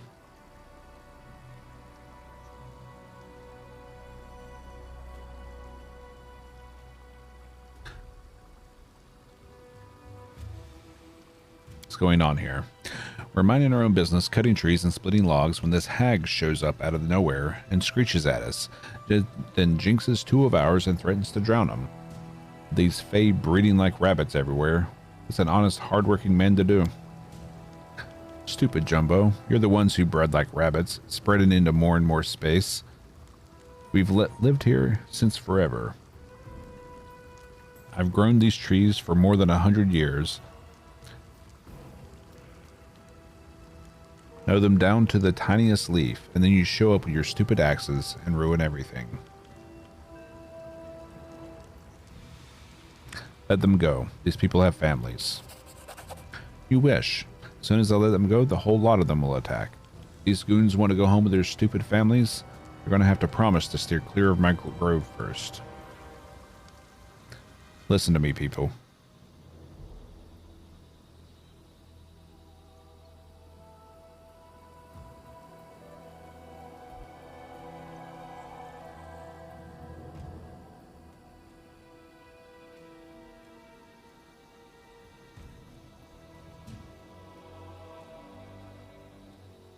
Plus 14. Forest is big, and I'm sure you can find other trees to fell. Success. Alright. It's not like we were dead set on this grove in the first place. If she gives us back our people, we'll leave this place in peace. On my word. Meliance, they'll leave this place and never return. Please release the hostages now. Oh sure, and who's going to bring back my trees then? They come in here, smash everything in sight, and then just leave? No deal. Fix what you broke, and maybe I'll let them go. How are we supposed to restore a tree that's already been cut down? You humans are already always like this. Destroy, destroy, destroy. And then when it comes time to clean up your mess, poof, gone.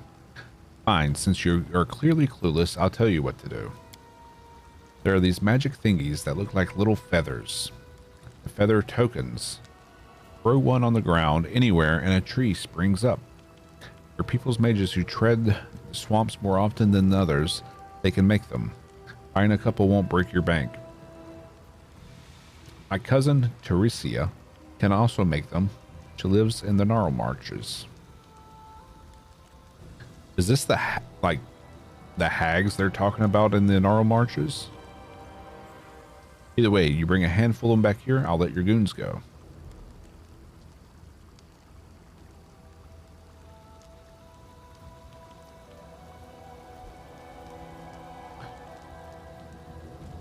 Diplomacy. Think we just have piles of gold laying around and go throwing away on a magic shop?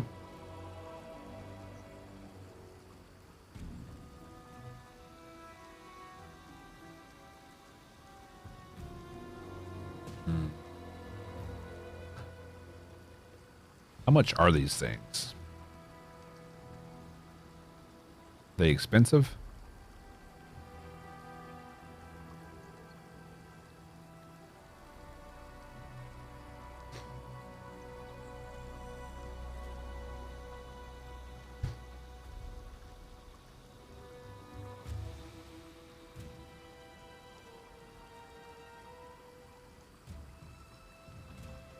I'll bring the feathers.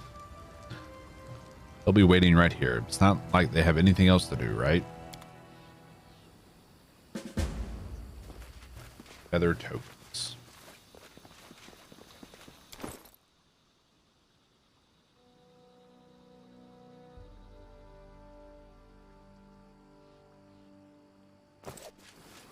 Time becomes distance. We already came up here.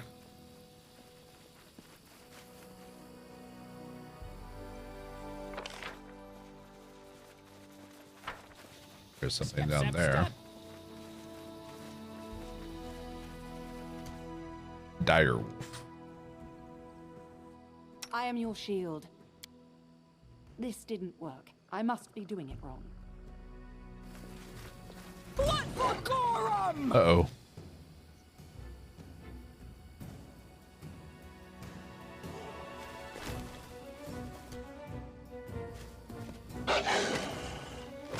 Could be worse, and will be. Definitely will be. Ah!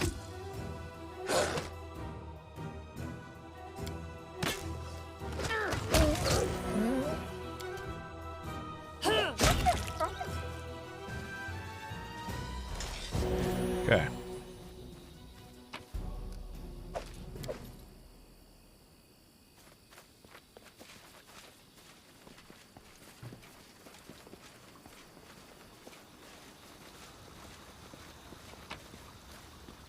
Token of the Dryad.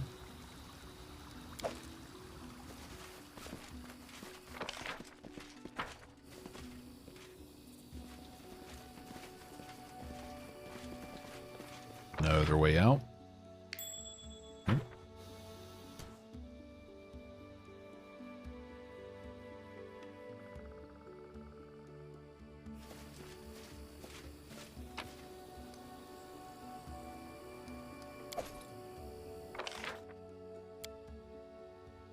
See.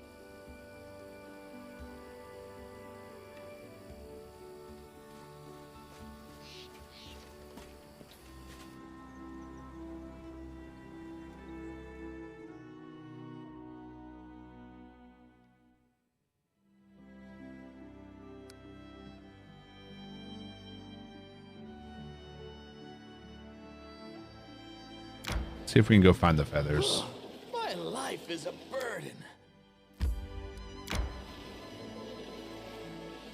I need to catch my breath.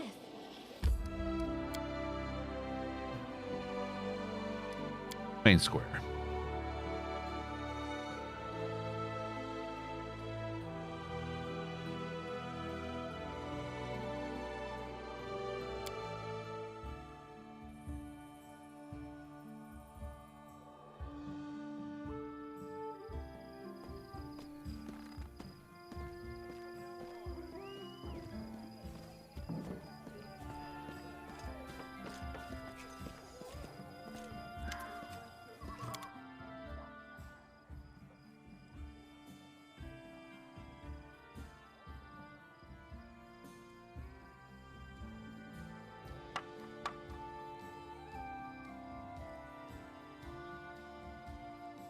Thinking he doesn't have the feathers.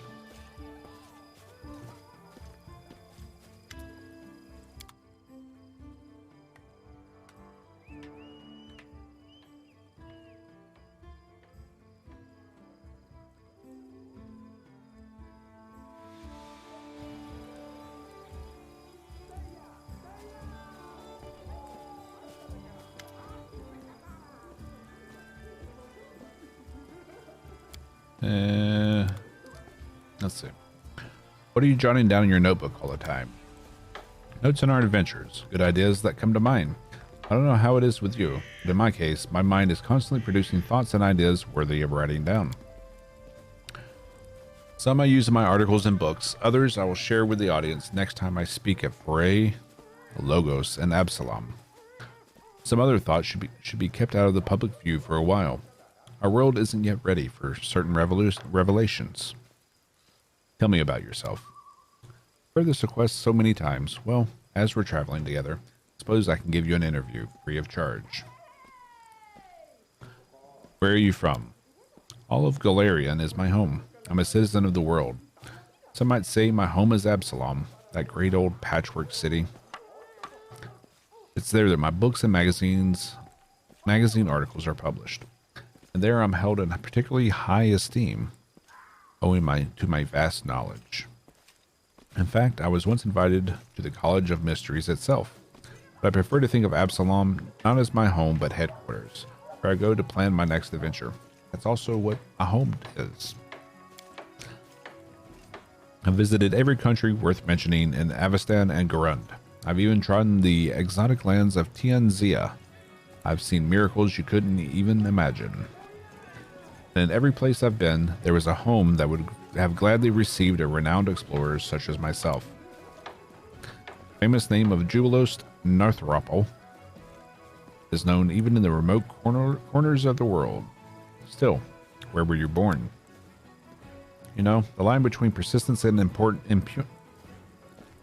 importunity is very thin, and you risk crossing that line. Do you think I haven't mentioned my birthplace because of my forgetfulness? I was born in Taldor, if you must know. The empire is in decline nowadays, but it still cherishes the illusion of its past glory. It's a country torn by prejudice. In Taldor, my mind was trapped in a cage of restrictions, birthright, poverty, and their beggars be damned attitude. I left the country as soon as I understood it. So if you ever try to rekindle any patriotic feelings in me, you'll be disappointed. My first article in the Independence was about Taldor. The magazine was almost closed as a result of the scandal that followed it, and it would have closed if it were not for crowds of my supporters marching in protest under the windows of the publishing house, making its editors change their mind. You've traveled so much. Tell me of your travels abroad. I've written a fair amount of articles and essays on my journeys, and if you'll excuse me, I haven't the slightest desire to retell them all to you right now. If you wish to learn about foreign lands, pick up any issue of the Independence and read all you like. I'm sure you can find my magazines even in this hole of a place. So you write books and magazine articles? Certainly do. I'm too generous not to share my thoughts and journeys with other minds who search for knowledge. Judging from your face, you don't belong in that category. Among my scientific work, I recommend the range of articles published in National Alchemy. If you prefer lighter reading, you might like Traveler's Essays or the scandalous The Independence. If pictures captured your attention better than words, page through the Illustrated Atlas of Avestan. And you should give your cook a volume or two of my culinary almanacs. Trust me, it might help. Some have tried to blame me for a sleazy romance novel called The Five Sins of Sarenrae. I have no idea who spread these crazy rumors. But if you like such frivolity, I've been informed that the novel's sequel, The Sixth Sin, was recently published. You wear glasses. Why don't you ask some cleric to heal your eyesight? I'm sure you could have figured out the answer to that question on your own. You better to use a logical approach. At least I sincerely hope so. I prefer to think of you as a lazy person, not a stupid one.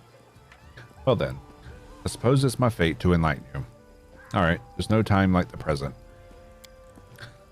Let's build up to a logical conclusion together. So starting with the obvious, a cleric service costs several hundred gold coins. Spectacles cost a dozen gold coins. Maybe I just couldn't afford to pay the cleric. Incorrect conclusion. I earned enough. Besides, some clerics would surely help me for free of charge because they're fans of my incomparable talent. The answer can't be the money then, so what is it? Let's explore further. God, he's so pompous. Surely you've noticed that I'm a rather famous person. Just to be clear, which circles I'm famous in. My scientific articles are well known among the students and teachers of various institutions of higher education. My articles that satirize the rich and powerful are extremely popular among the minor nobility, traders, and workers. That is, among anyone who doesn't have any power for themselves. The kind of people who usually don't have enough money to afford an expensive cleric. Well, can you add it all up and find the right answer yet? Condescension. My spectacles are something that unites me with my readers. People are more open to those who share their social status. Many of my readers can afford to heal their eyesight at the temple, so when I too refuse such healing, I become closer to the people. My spectacles are part of my image.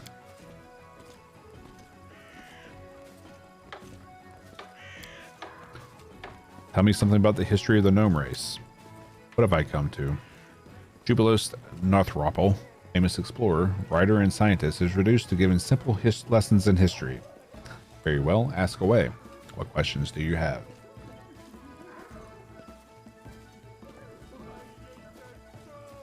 How did gnomes appear on Golarion? They came here in ancient times from the First World. You do know what the First World is, right? If you didn't, ask me about it some other time. I used to lecture on it at a couple of institutes.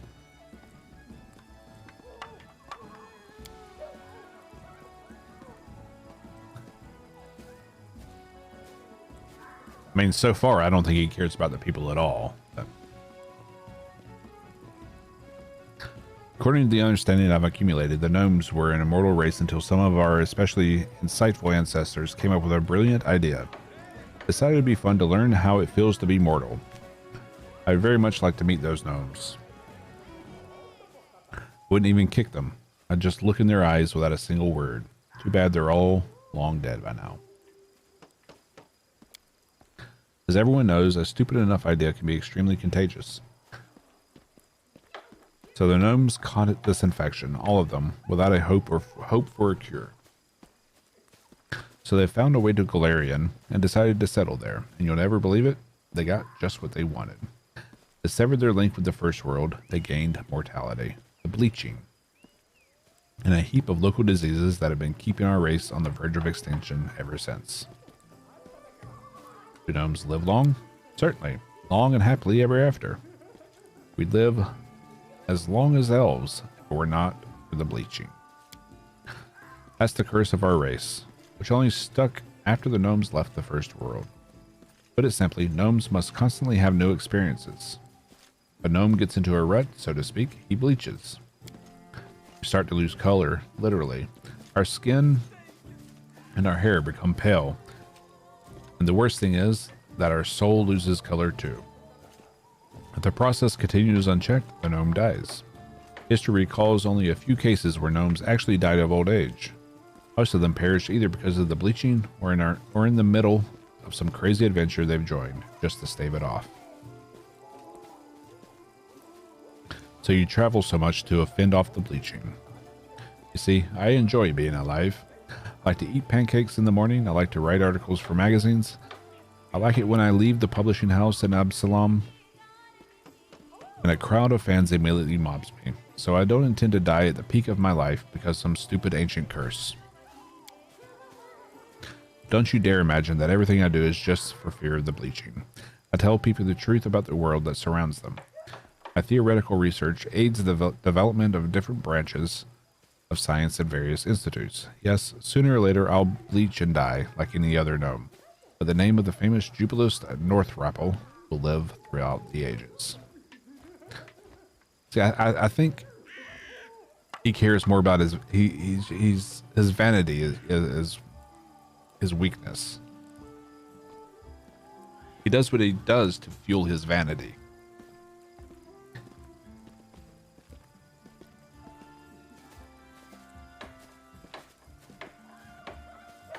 Let's change the subject. I'd like to learn more about the First World. Well, you've asked the right person. I'm an expert in studying the First World. Give me your question. What's the First World like? It's huge, wild, and extremely unfriendly to the unprepared traveler. Nothing remains constant there. Matter changes before your eyes. What was a common mountain yesterday becomes a river today, and that river flows upward. The trees touch the sky. The heat of the desert can melt metal, and hurricane winds can tear a person apart.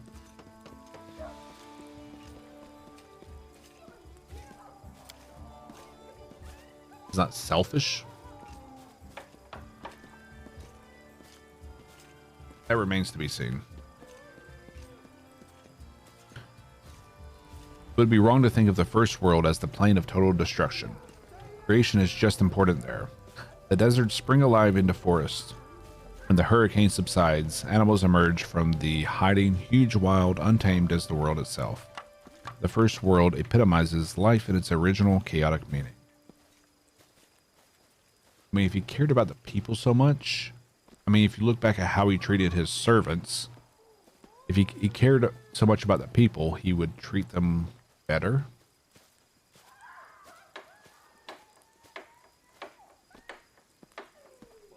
I mean, that's our first clue that he doesn't actually care about people. But like I said, we just met this guy, so it remains to be seen. There's a theory that gods used the first world as a training ground to practice their ability to create matter. Then they abandoned the first world to its own fate and wandered off to create Golarion. Some say that the inhabitants of the first world still hold a grudge against the gods for this. How can a person get there? Mainly through magic portals created by skilled magicians. The price of such portal is usually in excess of several thousand gold coins. There is another way, of course. There are documented cases where spontaneous portals to the first world have opened in remote places on Golarion, whereas, as mages say, the boundaries between the two worlds has grown thin. But spontaneous portals are rather dangerous. You never know what's lurking on the other side. Only desperate adventurers and madmen use them. And of course, romantic suicidal idiots who think that a good common sense is too boring.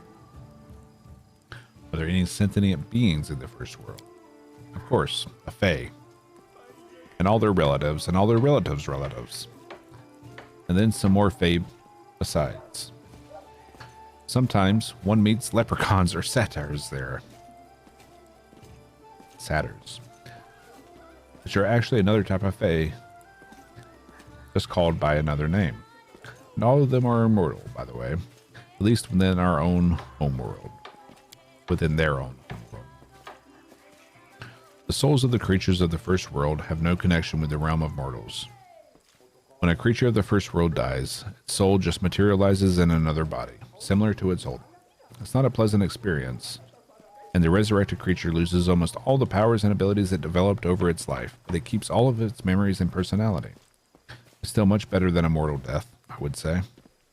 Sometimes the process doesn't even take long. A killer might meet its victim again the following week. Naturally, this immortality has influenced the way the first world inhabitants think. For instance, they enjoy mischief and tricks that can easily end in someone's death. If they think it's just funny, anyone from another world who falls victim to such tricks doesn't end up having much to say at all. Once, the gnomes were immortal relatives of the Fae. Who rules the first world? It's commonly assumed that the eldest rule it. They are their overseers, but more just a glorified version of Fae lords. Power attracts pompous blockheads in every world. Remain silent. It's fortunate, then, that this problem doesn't trouble your lands at all. Let's get back to the first world. The eldest possess the power to keep matter in the first world in more or less a constant state. That's why the Fae treat them as demigods and offer them prayers. Just as we offer prayers to Desna, Aristil, and Lamashtu. Have you ever been to the first world? I haven't the opportunity yet. Unfortunately, my studies of the first world are limited to the confused statements of witnesses or scribbles in their diaries.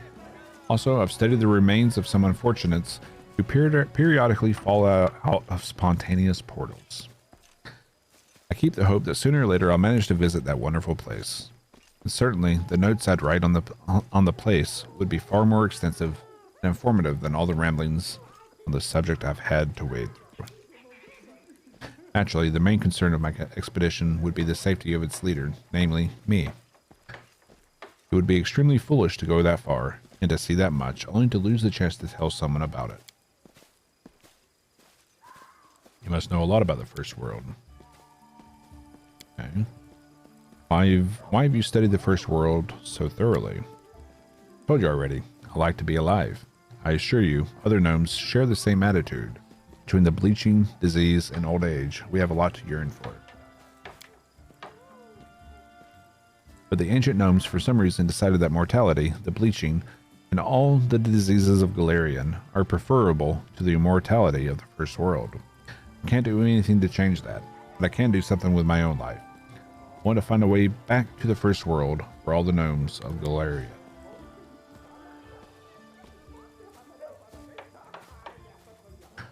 Unfortunately, to do this, I can't just gather up all the gnomes and send them marching through the nearest portal. We're too attached to Golarion now. We've lost out connection with the chaos of the first world. think it's supposed to be our connection. You've become too mortal, if you see what I mean. When a gnome dies in the first world, he dies forever, like any visitor. But there must be something that can be done to solve this problem, and I intend to find out what it is. Publius Narthropple, the hero who returned to the gnome's home. Has a nice ring to it, wouldn't you say? You're not very friendly, you know. Do you think so? Why ever not, if I may ask? Perhaps you confuse superficially friendly words with genuinely friendly intentions. Believe it or not, I wish you only well. As proof of that, I can point to the fact that I travel with you, that I'm talking with you right here and now. Tell me, which do you value more? An artificial smile or an honest attitude bolstered by friendly advice and assistance?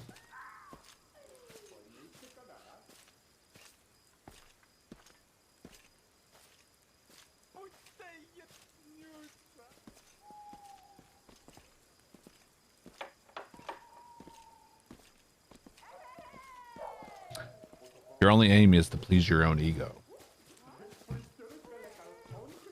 Very well. Behave as you like. Thank you for this permission. Can I have it in writing in case you forget someday? Alright. She didn't have feathers. He didn't have feathers.